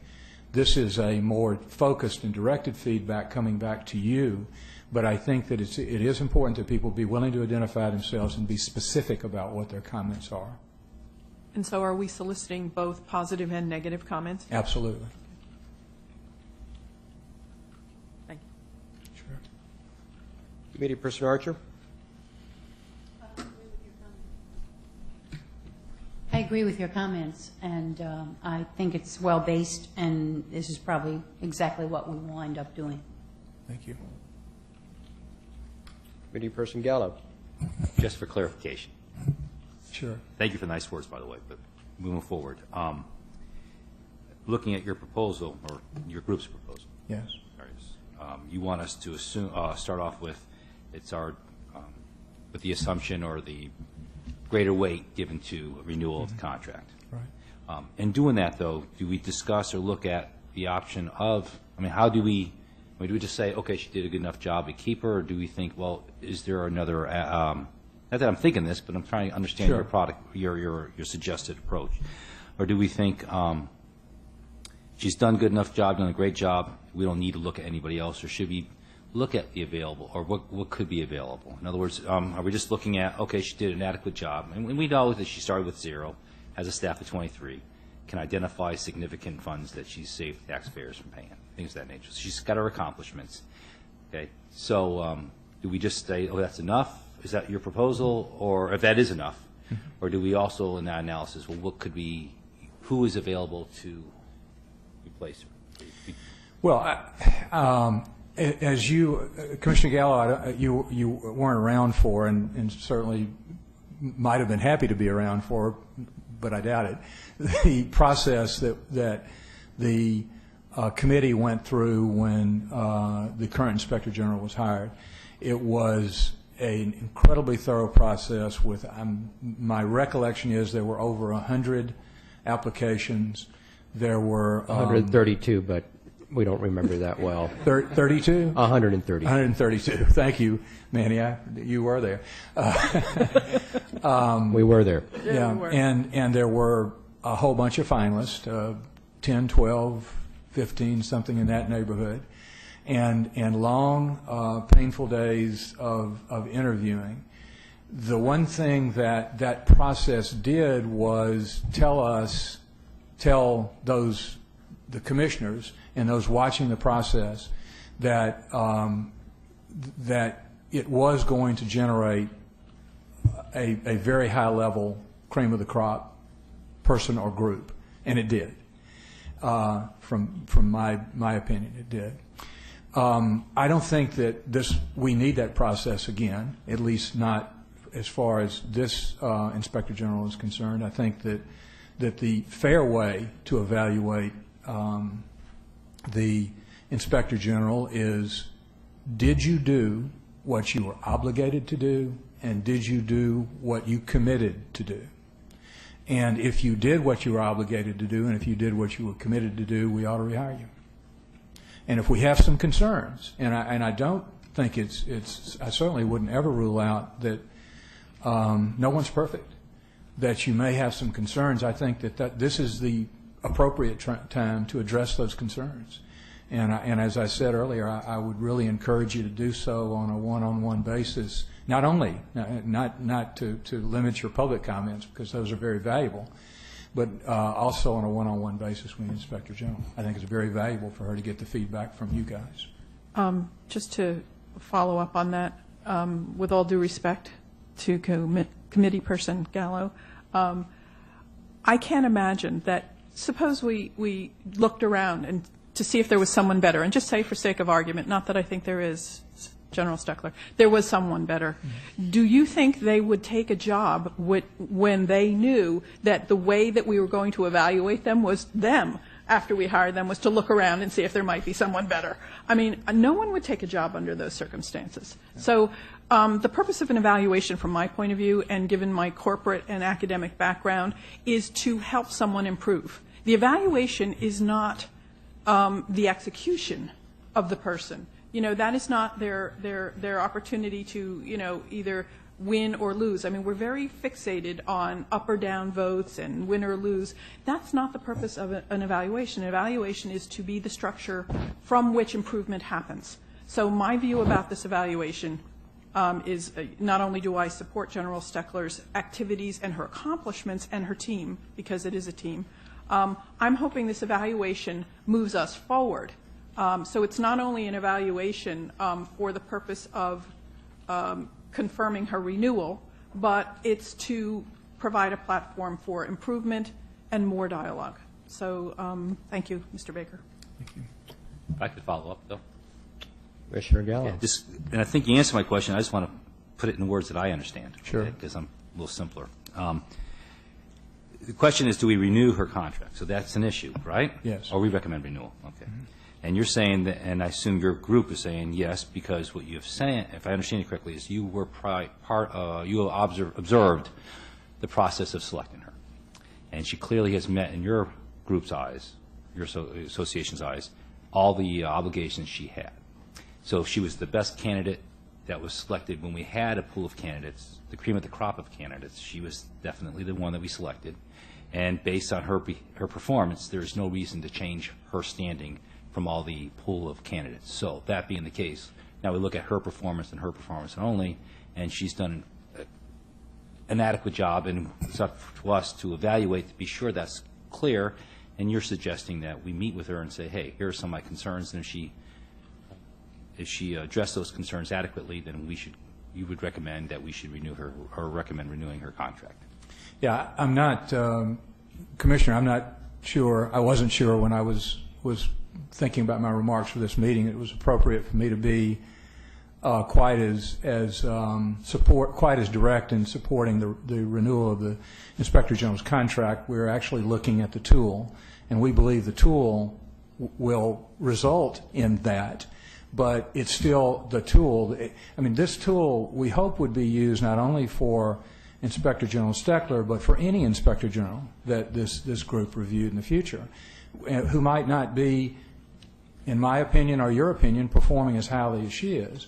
The comments of supporting the current Inspector General, I was hoping to make it another meeting, and I will make it another meeting. But yes, that's how we feel. Thank you. Any further comments? I have a few comments, if I may, Mr. Baker. And, sure. Let me start out with explaining to you my presumption of what the role of this committee is. We're imbued with a public trust. We're imbued with a public trust to oversight but not manage the Inspector General's office, which to me and to the chagrin of some folks who have called me in the past or written me and said, do something about the Inspector General doing this or that. My response has always been, we are an oversight committee, not a management committee. And we provide oversight, and once every 4 years we make a decision whether to retain the present Inspector General or seek another one.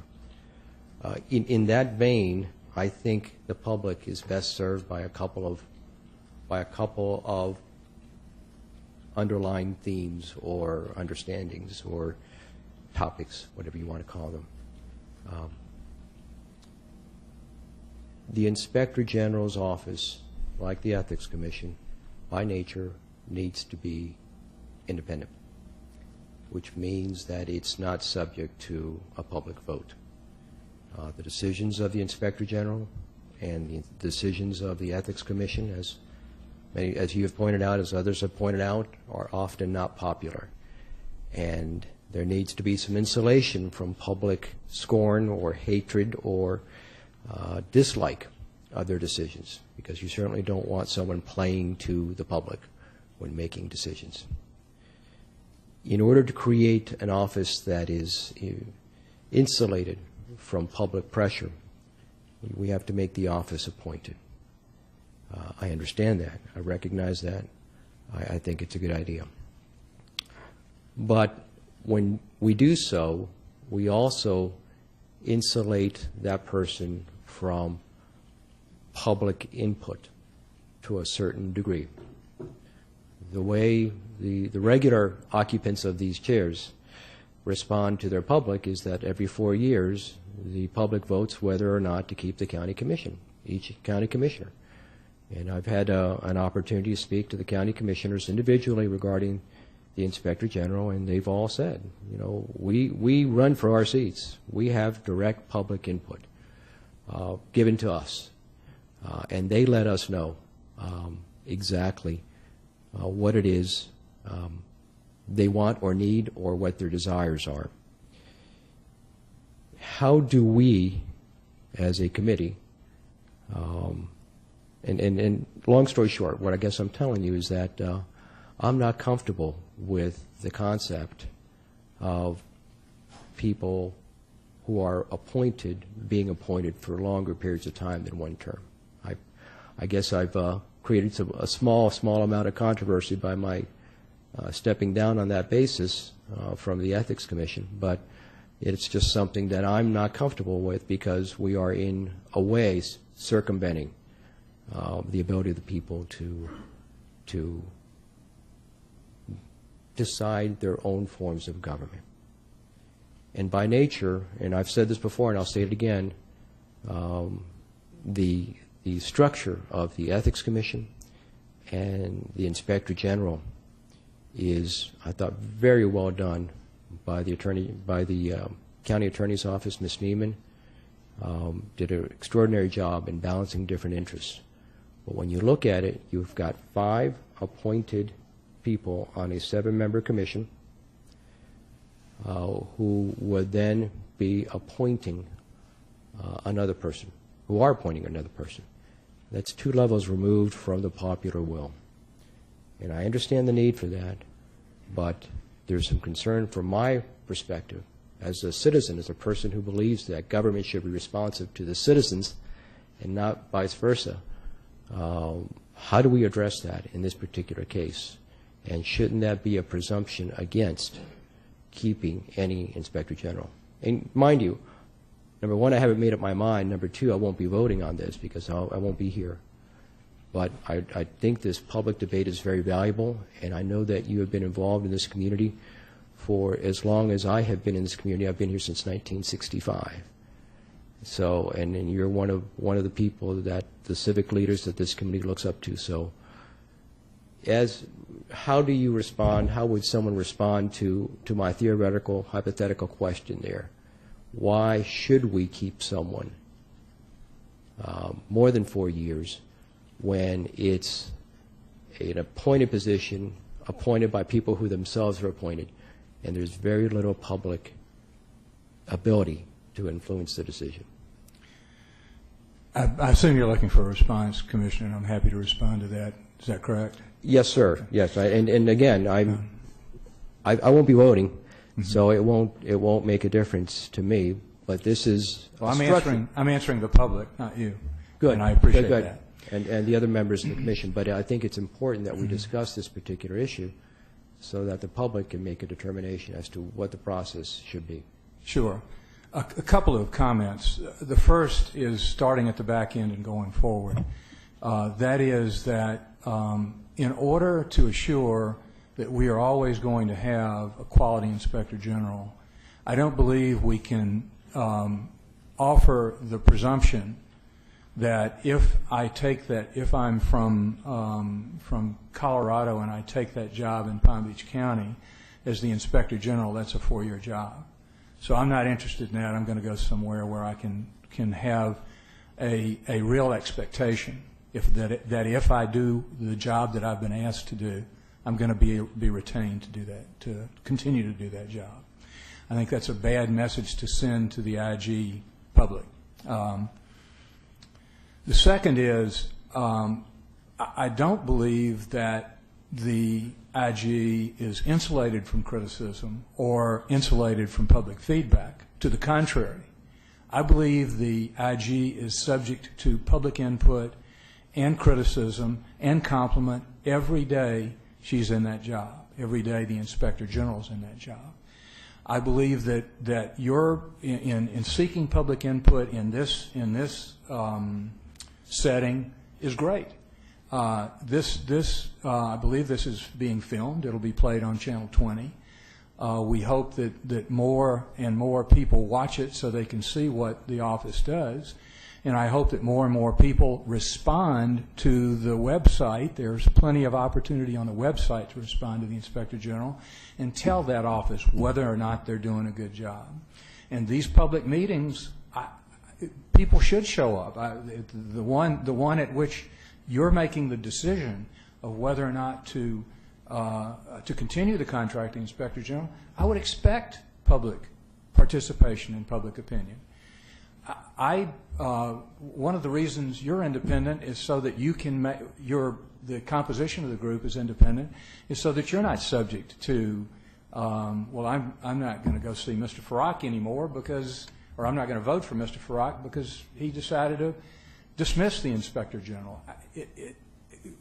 The whole objective of the way this ethics set of ordinances was set up was to create and maintain independence. And I know that Commissioner, you know and understand that.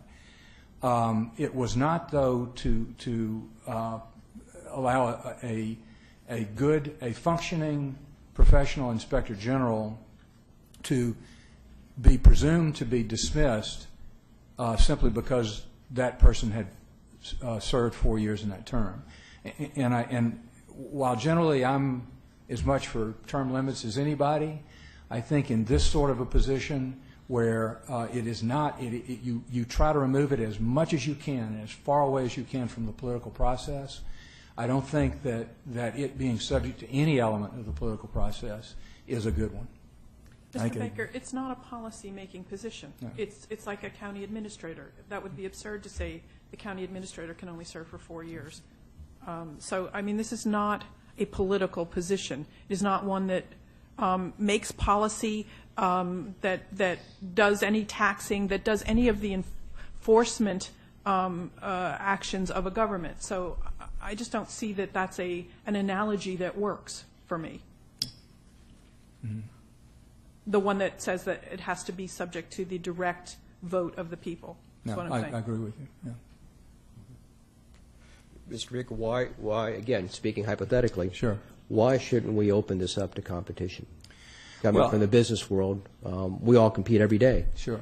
And why shouldn't a sitting inspector general have in the checklist of things that any inspector general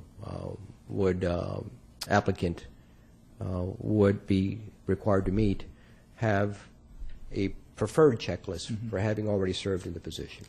I think commissioners should only be opened up to others if you determine, if this group determines that the inspector general has done an inadequate job. At that point, it's fine to go to the public. But again, my point here is I'm looking at the inspector general in 20 years, the office of the inspector general in 20 years. I don't want the inspector general, the people looking at that job to say, well, that's a 4-year job. The attitude there is to open this job back up for public input every 4 years. I think Commissioner Fiore gave a good example. It's not a policy-making body. What if you made those same requirements of all of your county staff? Every 4 years, everybody was fired, and we were going to go out and see if we could find better people to serve in those positions. It may happen on a position-by-position basis, but it generally happens on a position-by-position basis when there's some dissatisfaction with the performance of the people in that position. So yes, we are all subject to competition every day, but I think in that same vein, we also get the benefit of the doubt of other people who might be competing against us for for what we're doing. Do you think it's appropriate that we put Committee Person Gallo's cost-benefit analysis as one of the agenda items to check? Well, I think a well-thought-out cost-benefit analysis is very appropriate. The danger of doing that is the one that both Commissioner Gallo and I raised earlier, and that is that there are benefits of this office that are intangible and very difficult to put a price tag on. I think that the requirement that in evaluating the performance of the office, that it point to those areas where those intangible benefits occur is very helpful. But putting a dollar cost and a dollar benefit on those is going to be very difficult. So I think, said a little bit more simply, I believe that asking the Inspector General to give you a detail, interestingly, I think it already exists. I think it's just needs to probably be put on one sheet of paper. But the analysis of what that office does and what the impact of that is currently and in the future. For example, and the Inspector General won't call them best practices, and I think it's wise of her not to, but the impact of best practices on procurement alone can save millions and millions of dollars in this county that you will never see, because the process is improved to the point that there is better bidding for and better results in the purchasing process. That's a very small example, but it is a legitimate example of where you will have gains, but you won't see them. And the IG has significantly understated the avoided costs because she's only running them, I understand, for the life of the contract that you're looking at.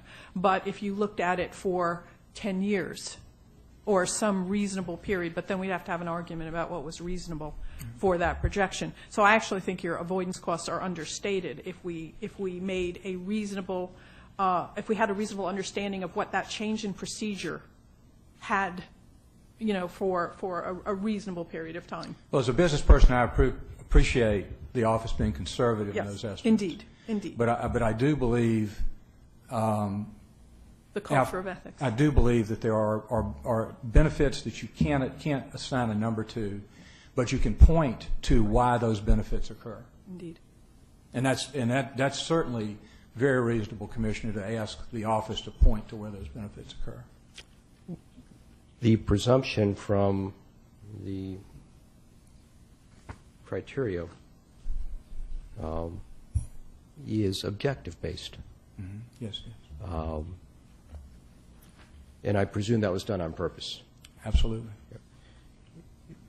Please explain to us why it was done that way as opposed to a more subjective but perhaps more fundamental question of is the person doing a good job? And let me give you an example. I follow baseball just a little bit. I can find plenty of folks who can throw a fastball at 95 miles an hour but can't get a batter out. And that pitcher is not being effective, even though they may have great mechanics. And I know you follow baseball as well, and you're very knowledgeable about sabermetrics and Billy Beanball and all that good stuff. And you know that that sometimes you can focus too much on the objective criteria and not about the accomplishment or what is being done. How would this committee, when it comes up with criteria, evaluate that particular aspect of the office? Granted, it's very difficult. Or is there a way?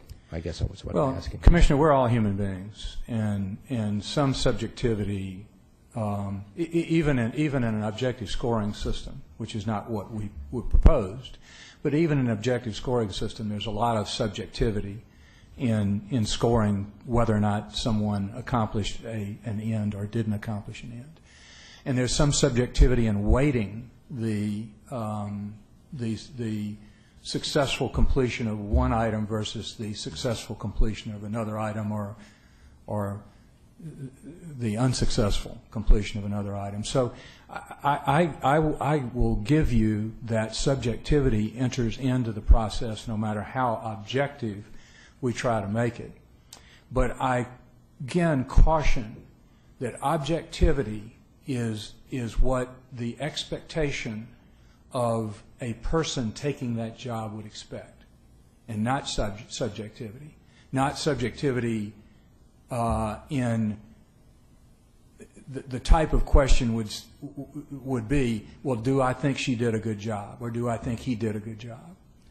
Doesn't it come down to that? I believe that the evaluation of the objective criteria should be whether or not the person did or didn't do a good job, not whether I have a subjective emotional feeling about that person. Well, but how do we take the concerns of some citizens? There's one here today. And again, speaking hypothetically, apparently the report was done according to criteria and scores hundreds on the objective criteria, but there was concerns about its quality or the fact or the manner in which this particular citizen was dealt with. How do we take that into account? I think you take that into account by asking the Inspector General to explain that particular interaction with the public. Or is there more than one? I don't know. Well, and that's why you're going to ask for public feedback, and I think that's valuable. Frankly, if you want to talk about subjectivity, it's going to be considering that public feedback. But I think the good thing about having objective criteria and defined feedback and identified feedback is at least you give the person an opportunity to respond to what's being said about them, or in favor or against them. And I don't think we want to solicit, I like her, I don't like her. No. Or, I don't like her haircut. I don't like, whatever. I don't like people from Tallahassee.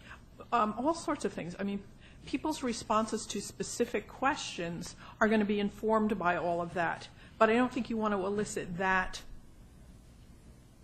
aspect of it. So I understand that people will have the feelings that they have, but we can teach them through an evaluation tool what are the criteria that ought to be measured for a person to be judged as effective or not effective. We're not saying, could she have handled it better? There might be cases where that has to be said, but I don't think that's the question that we're asking. Did she in every moment make everything perfect? I think what we have to say is, was she effective? Is she growing the organization? Is the organization improving? Is it moving toward the ideal that we hope for? Not did it start out perfect and remain so, but have we made the effort to respond to citizens who have complaints in an appropriate way? This particular incident has real concern for me about prioritization of the citizens' concern versus the Inspector General's concern, but I would really like to hear how that was handled and how her procedures have changed based on that function. Not just was the citizen satisfied, although that's an element of it. So I agree with you that the most important criteria are criteria that can be aggregated. And the only kinds of criteria that can be aggregated are objective criteria. Everything else is not only subjective, but idiosyncratic. It's one particular person's. And so you can get, you get no kind of standardization of those responses. So, we need both, but we can't use the amorphous personal statements to evaluate a person's, an employee's effectiveness, I think. Any further comments from the committee? No. Okay. Public comment. Thank you. Thank you, Mr. Baker. I don't know if you want to have an order that you like. Commissioner Santa Maria, I think you put in a comment card.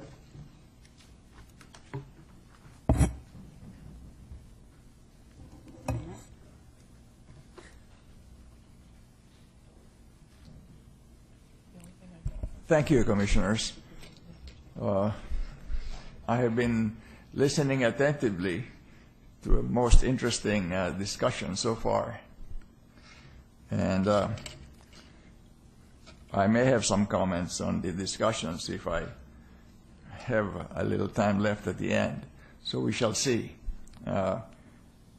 Let me start by giving a very short background of myself.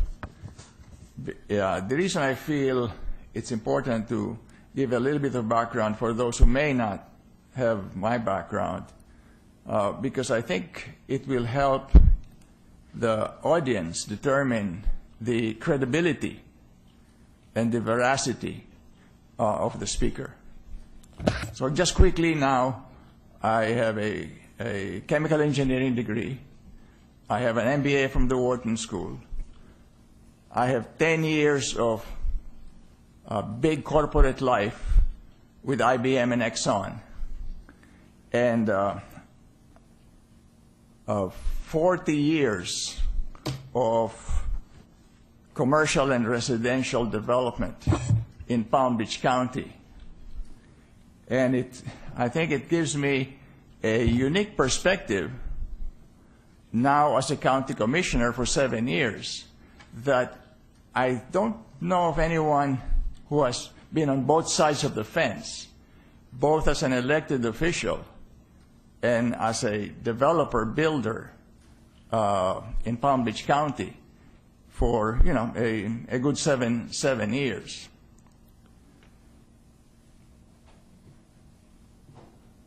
Right from the early years of living in the county, I realized the need for a watchdog type of oversight on government. So I arrived in '74. In the early '80s, I was one of the founders of a group called Citizens for Open Government in the Western County. And there were about 30 of us volunteers who acted as oversight of our local governments. As a county commissioner today, I find it somewhat strange that my peers, my fellow developers and builders, have opposed me and supported my opponent in 2 primaries and 2 general elections. So why would my friends and peers in my industry oppose me? Could it be possible that I did not accept any campaign contributions from any of them? Could it be possible that I always record all my meetings with lobbyists and developers and representatives of those coming to government for concessions?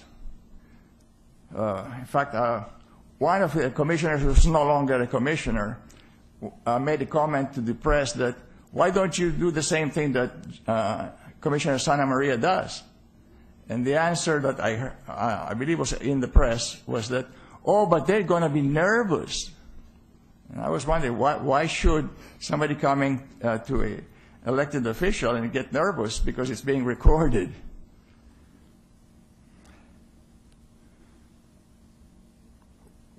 What I have seen since the concept of Inspector General was first brought up to the attention of the public as a result of the grand jury report, long before even it was approved by the commissioners, right from the get-go, I saw personally on a persistent, determined pushback. There were special interests and others did not want the Office of Inspector General, period. And that was a message I kept getting from the people I guess I expected to get it from. So this pushback has been going on relentlessly from the beginning, even before the commissioners finally, because of public demand to have an Office of Inspector General, finally voted 7-0 to, in fact, install the Office of Inspector General. That was, the approval was December of 2009. And this pushback has been relentless and it continues to intensify day after day, month after month, year after year, through today. That pushback is just relentless and persistent and getting more intense based on my personal experience. And I am, whatever I say today, I'm ready, willing, and able to testify under oath. So if I am ever called to testify, I'm ready. As I did testify to the grand jury when I was called on. I did. I think I was in front of the grand jury for a good 2.5, 3 hours under oath. So I have no problem in repeating everything I've said under oath.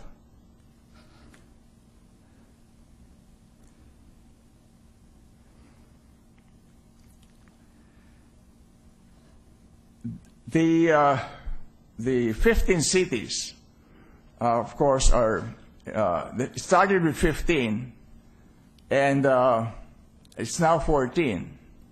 The reason that the 15 cities have been reduced to 14 is because the people in Wellington the 72% of the people who voted for the Office of Inspector General to include the 38 cities, the same people who voted to have the Office of Inspector General in the 38 cities, they also voted in Wellington to remove Wellington's administration that opposed the Office of Inspector General. And basically, you're going to see that repeat itself. So that may be one of the solutions. One of the solutions is going to be in the coming elections, in November and March, you are going to see those 72%, and probably there's more than 72%, who are going to say, no, we want the Office of Inspector General. We want it to be independent and adequately funded. That is the voice of the people. And what I am saying, I am merely repeating the voice of the people.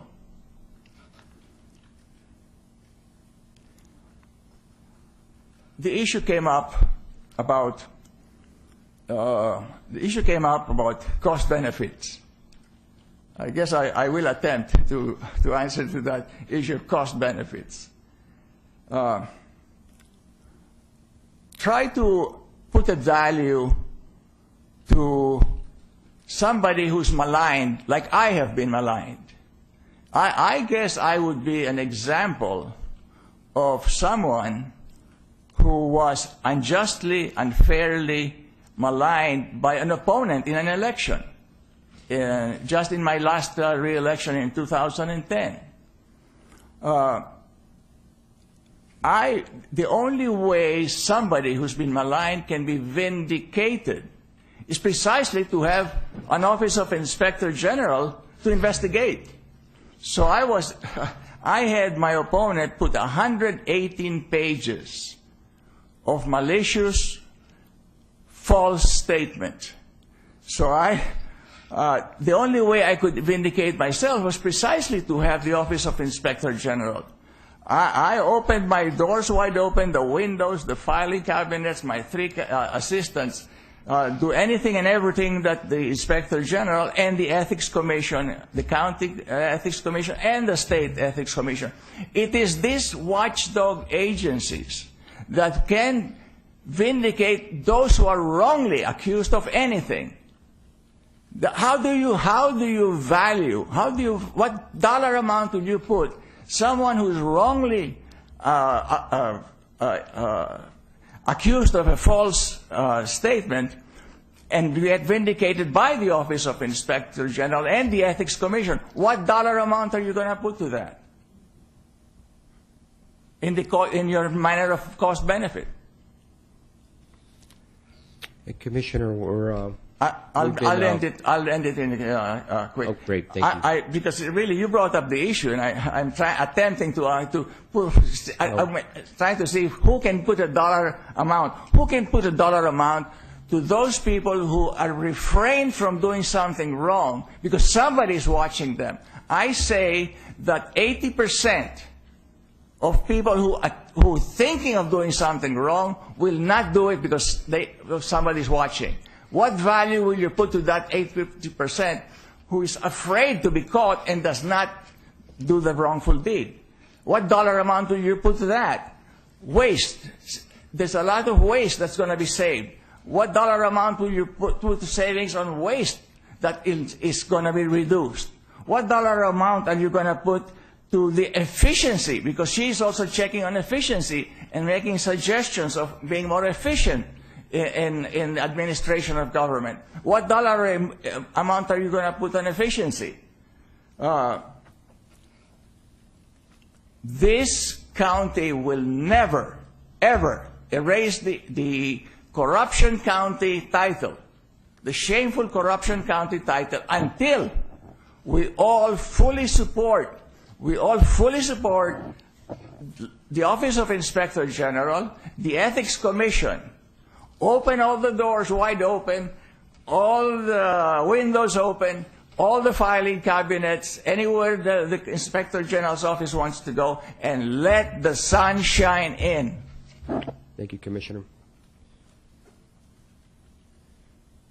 Mr. Lip? Mr. Lip stepped out. All right. Mr. Weissman?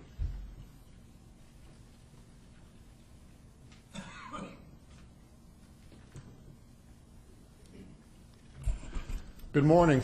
Robert Weissman, Palm Beach County Administrator, 301 North Olive Avenue, and I'm here in my official capacity. I have some very brief comments to make, actually, but the discussion here makes me want to say more, so I will. I've sat in that seat over there for 22 years, and I think my strength has been in assuring that government follows sensible, honest process in a bureaucratic environment. And I've tried to minimize the bureaucracy to get to an end result. I have a certain, and I'm going to be very frank with you here, more frank than I was intending to be, because I think we're torturing ourselves talking about this process, and I think it's simpler in a way than you're all talking about it. I don't agree with the renewal criteria that's been offered by the coalition on the presumption of renewal, but I don't totally disagree with it either. I think if the person in the job is doing their job in a reasonable manner, they should expect to get renewed. I think it is a termination by exception, that you don't renew if they're not fulfilling the job you think they should be doing. But you're it. You are that determining authority. Because I will tell you, the county commission will totally defer to the opinion of this group on retention of Ms. Steckler and any future hiring of a new IG whenever that occurs.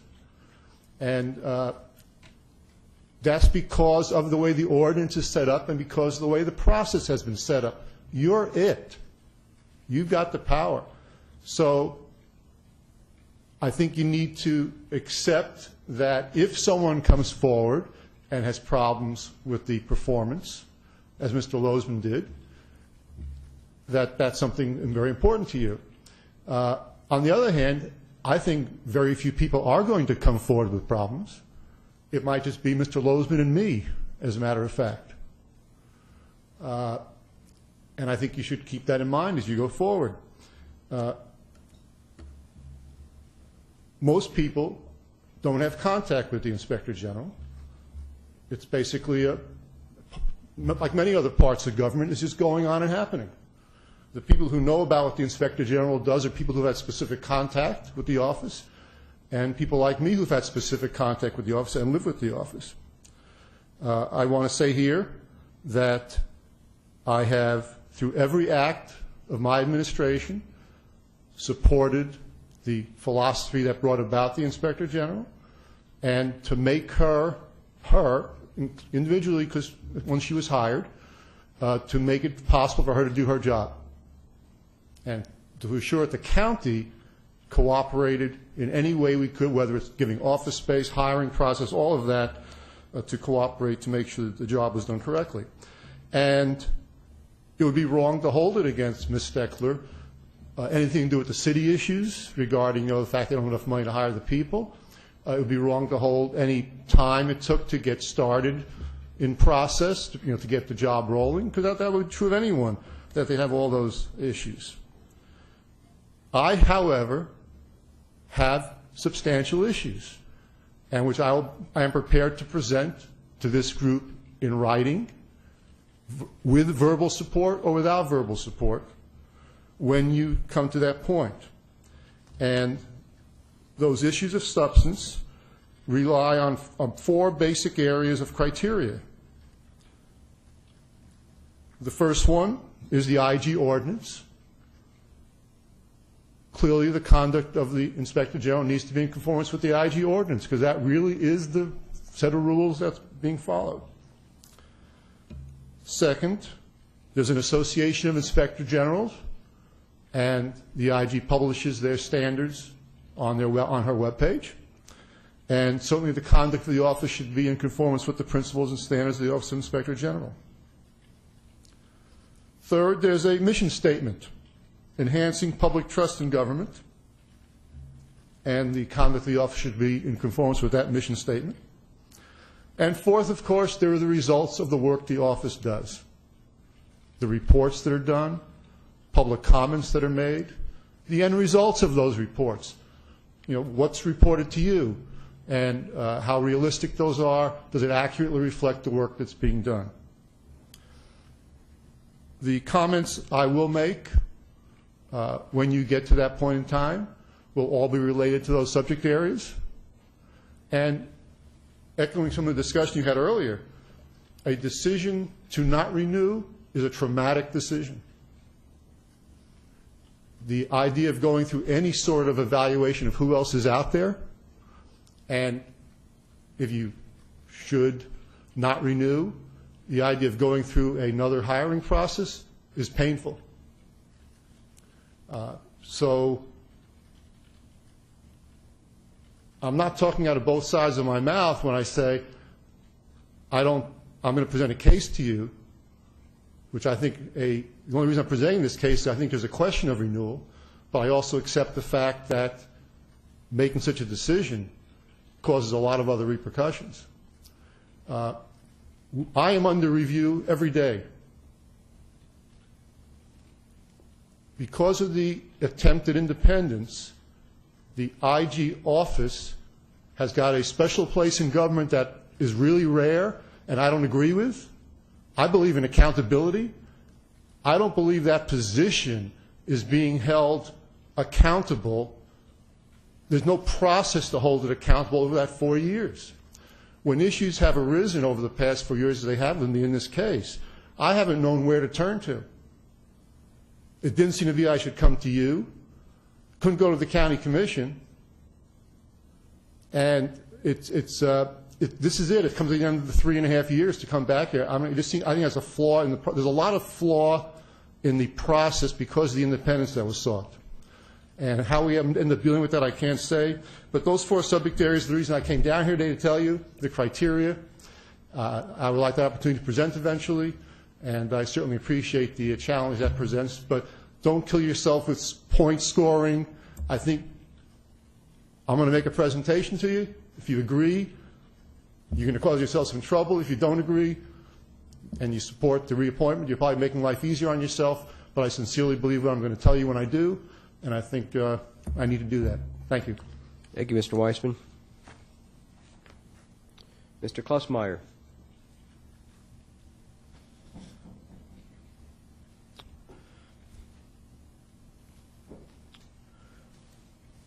Did I pronounce your name correctly? Klusmeyer, yes, sir. Please state your name and your address, sir, when you have a moment. Gene Klusmeyer. I live at 170 Ramblewood Circle in Royal Palm Beach. Welcome. Thank you.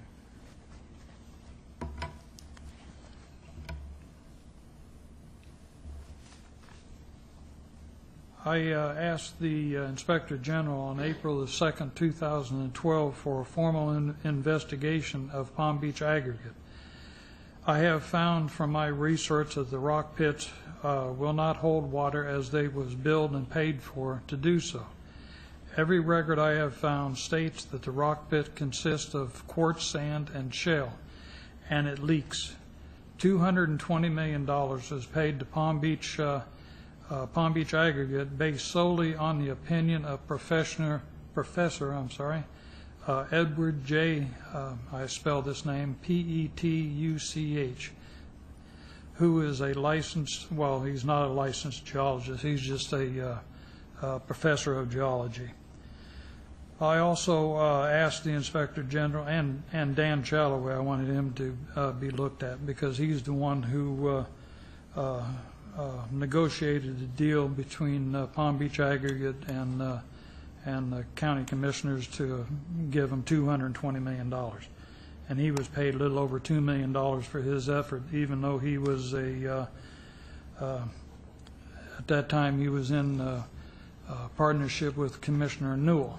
After Commissioner Newell went to jail, he dissolved his partnership and changed their name. And anyway, in my opinion, I asked her to look at other people, which was County Commissioner Masletti, Newell, Coons, Marcus, and her husband, who worked at Palm Beach Aggregate at the time Marcus was voting on the $220 million deal. And then I also included a few more names. I would like to add some names for her to look at. Was Senator Bill Nelson, Senator Mahoney, Representative Hastings, and Senator Ehrenberg, because Ehrenberg was the overseer of the Everglades at that particular time.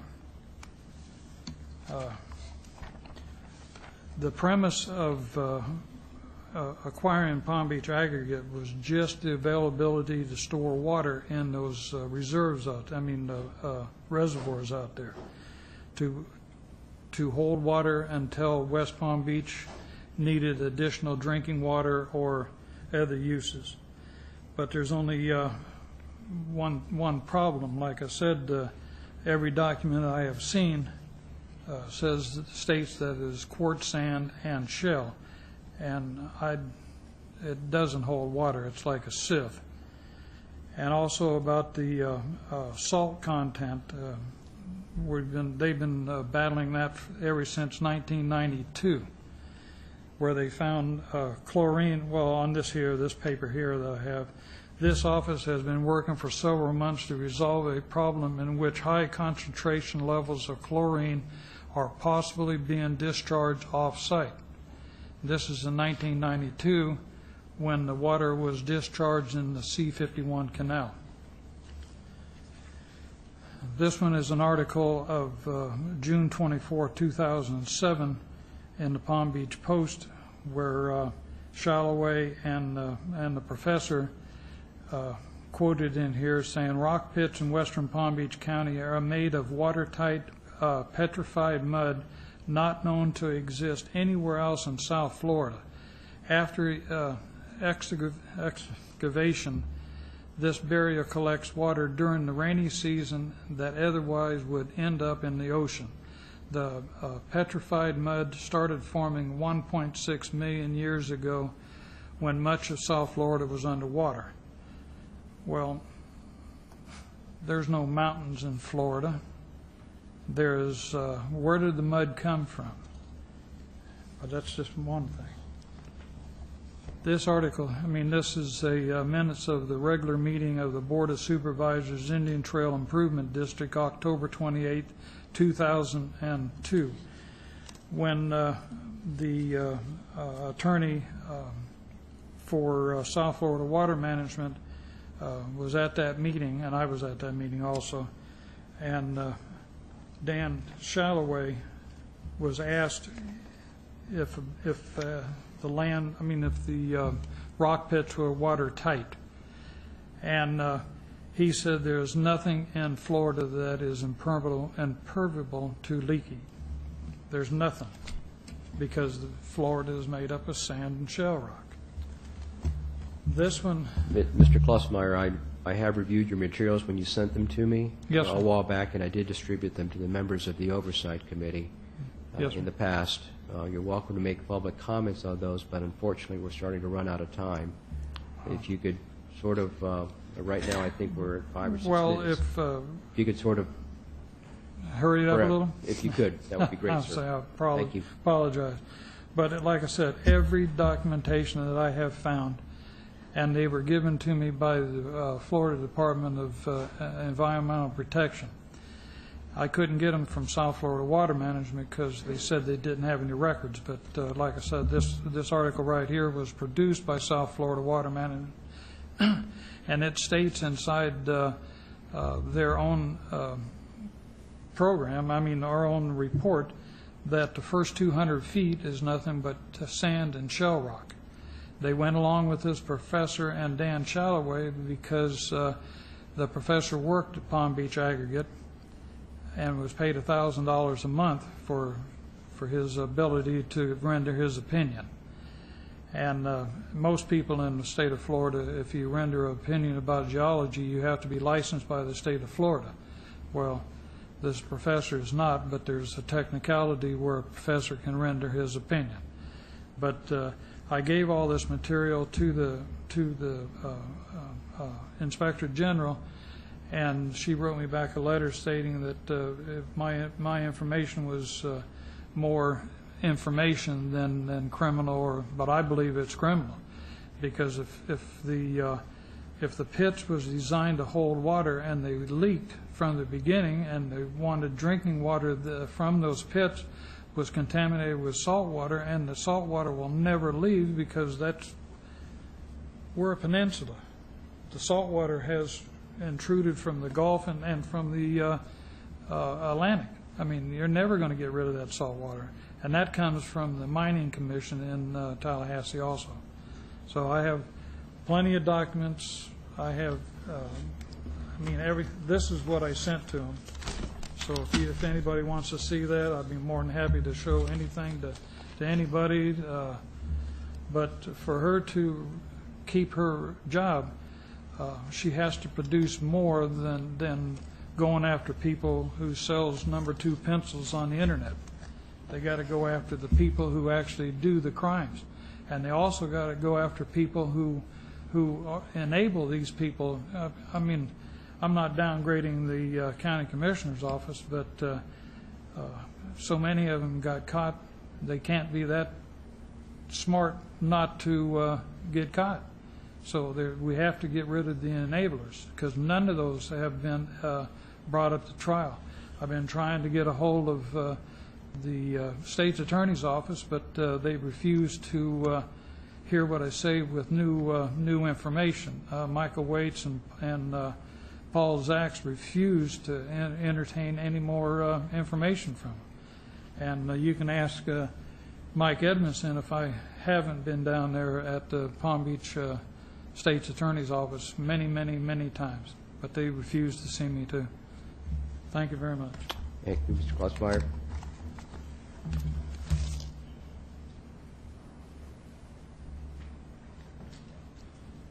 Ms. Scheibel?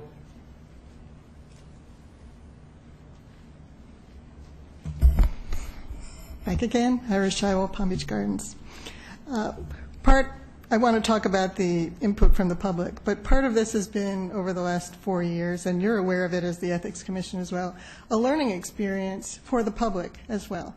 There's pent-up anger over things. We come forward. Ms. Steckler created the Citizens Initiative. I have brought forward complaints about my city. A lot of things that people observing see may or may not be illegal. The council people may actually be following the letter of the law, not the intent of the law. And sometimes you as a citizen are not happy with the response. And I think we talked about that last time you discussed criteria.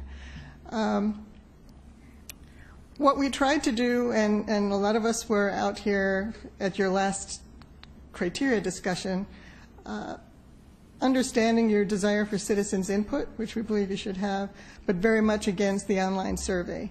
And so the attempt here in providing you with the example of the New Orleans Inspector General was to show that you can solicit public comment, that it is important to do so, that it's important to do so not anonymously with a non-statistically significant online survey on a county website, but to have people come forward and say things, whether it's in person, whether it's an email, whether it's in a letter. And so that was the intent. As far as the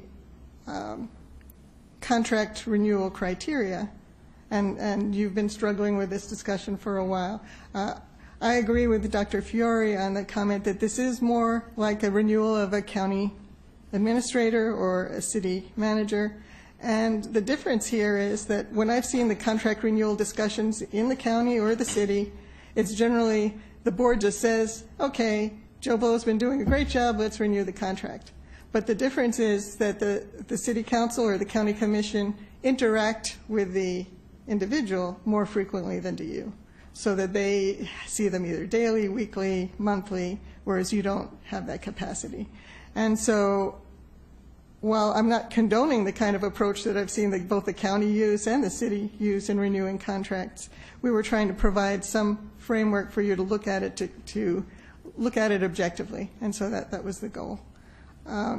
As was stated by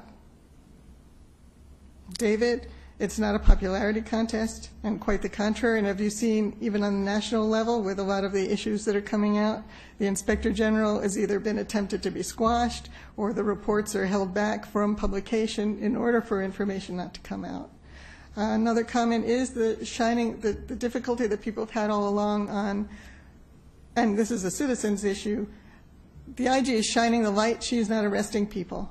And so someone may come forward with a complaint that may or may not be criminal with the Public Integrity Unit and the Inspector General. They will determine whether it should be treated as a legal issue, and then it's up to the state attorney to determine whether or not this is something that's pursued. So I, as a citizen, may be very unhappy with the fact that someone wasn't indicted or someone didn't go to jail, but that's not the IG's bailiwick to decide. That is the state attorney. And so, again, these are things that, as you get feedback and as you get public input, you'll have to weigh in terms of her role, or any IG's role, is to shine the light. What happens with the information after the light is shown is a different story, and how detailed the information that the IG is able to provide and how well they've analyzed it is certainly something you should be looking at. Thank you. Thank you, Ms. Scheibel. Mr. Lozman?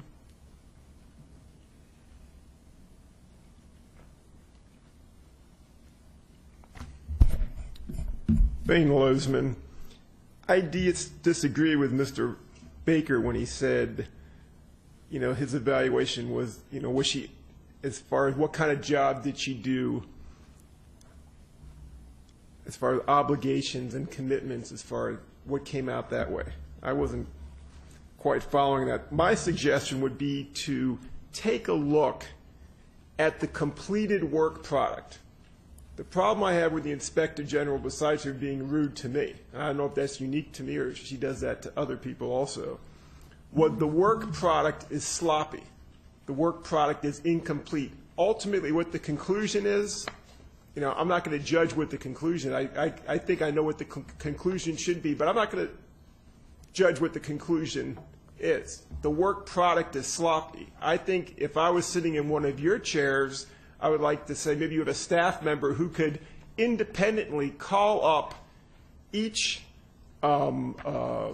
complainant, if they have a name and phone number, and say, what do you think of the quality of the work product was done? Did you give a lot of information that was just thrown in the trash or misplaced or never made it into the analysis of the Inspector General? Objectively, the people who are filing these complaints have put a lot of time and energy into gathering information.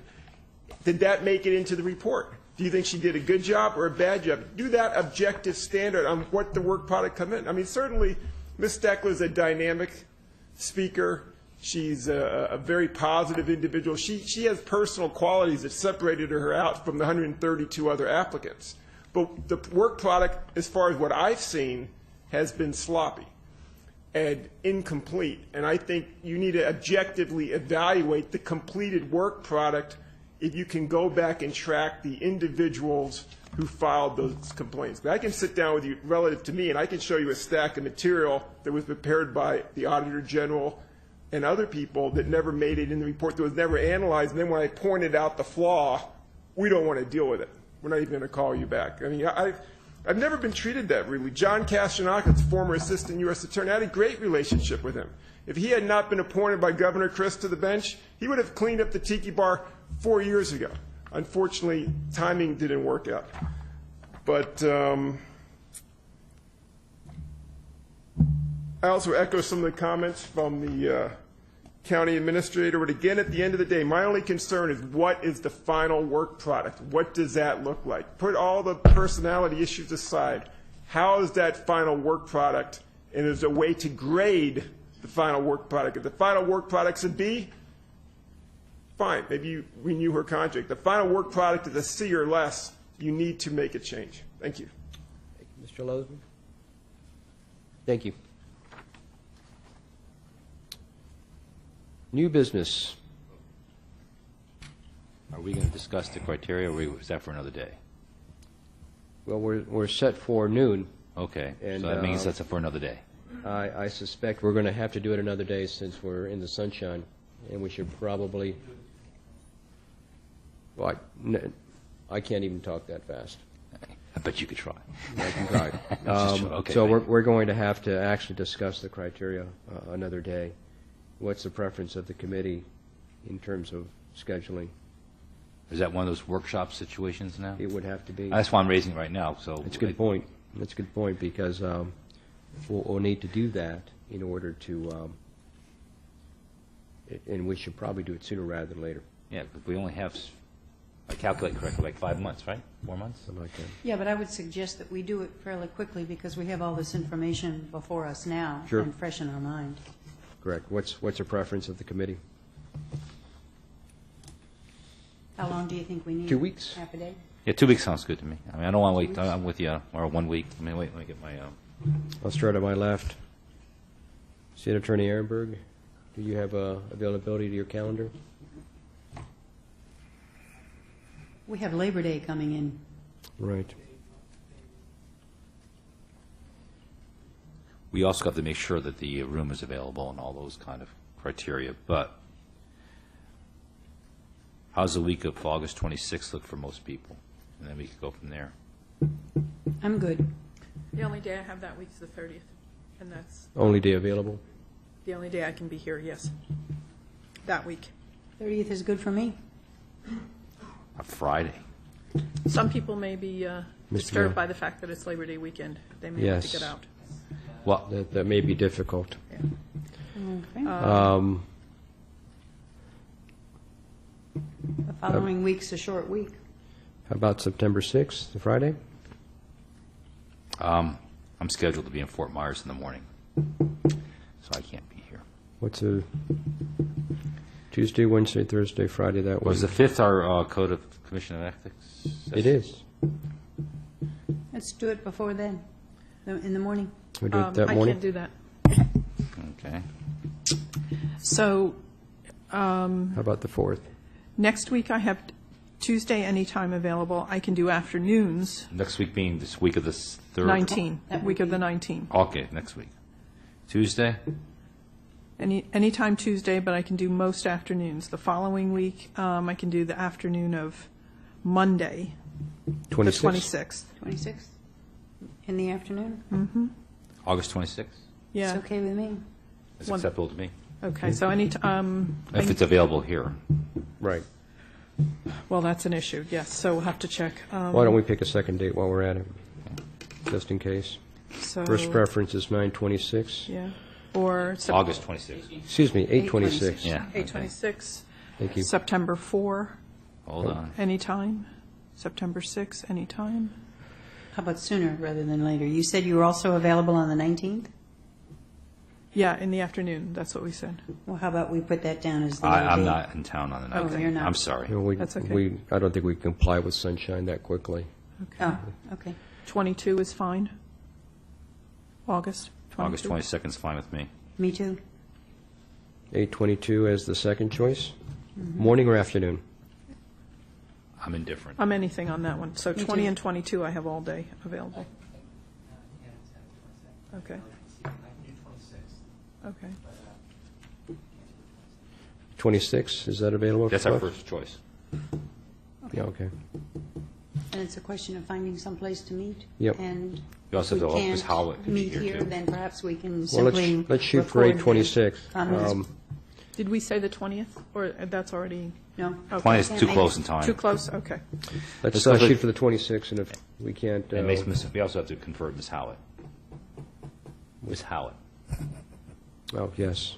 She's not available today. Hopefully she'll be out of trial by then. Hopefully she's available that day. She's already provided us an email, but Right. Okay. Well, we'll shoot for the 26th. whenever it's available. Afternoon. Afternoon. Afternoon? Yeah, no, it can only be the afternoon. I teach in the mornings. All right. Any new business under agenda item number 7? Hearing none. Is there any public comment with regard to the new business, agenda item number 7? Okay. Before you adjourn. Yes. At some point, when it's appropriate, and that may be our next meeting, could we ask Mr. Weissman to expound on why he did not feel it was appropriate in the almost 4 years that the Inspector General has been here to come to this committee with any concerns? So we can ask him that question. yeah, I when he would comes like back. to hear more about that, and unfortunately, we lost him for this round because we're over time. But if we're the only venue for that sort of thing, then I would want to know what the concern was. Well, perhaps one of the things that we can talk about is having a more detailed annual review when it gives time for people to come forth with their criticisms instead of waiting for 4 years. Or kudos. Yes, or kudos. Very good. If I may. Yes, Jenna Steckler. Just only because a couple comments were made, and one, I always welcome Mr. Weissman to come talk these issues with me as well, and I hope that he does. But certainly he does have you all to go to and not wait that 4 years. Just to correct some statements that were made, just because the public is watching, with the Tiki Bar case, we actually interviewed every single person that came to us, 37. There was only one that declined to be interviewed, and clearly we work with the State Attorney's Office to Ms. determine Steckler, whether or not we've taken a there's policy criminal. of the commission has, and the committee has as well, of not going back and forth. Unfortunately, if we gave you the opportunity to comment, then we'd have to give Mr. Lozman the opportunity to comment, and Mr. Klausmeier the opportunity to comment. It's public comment, not public debate. I understand, but there's some statements that made that we leave the public with Well, a I different understand, impression. but if we do that, then in fairness, we have to give everybody else an opportunity to perfectly fine reply. with that. And unfortunately, if you want to bring that up and make that an agenda item for the 26th. I sent you all the information. Right. Okay, We can do that. that's good. Thank you. Thank you. Anything further? No. Is there a motion to adjourn? I will move to adjourn. Is there a second? Second. All in favor? Aye. Aye. We're adjourned.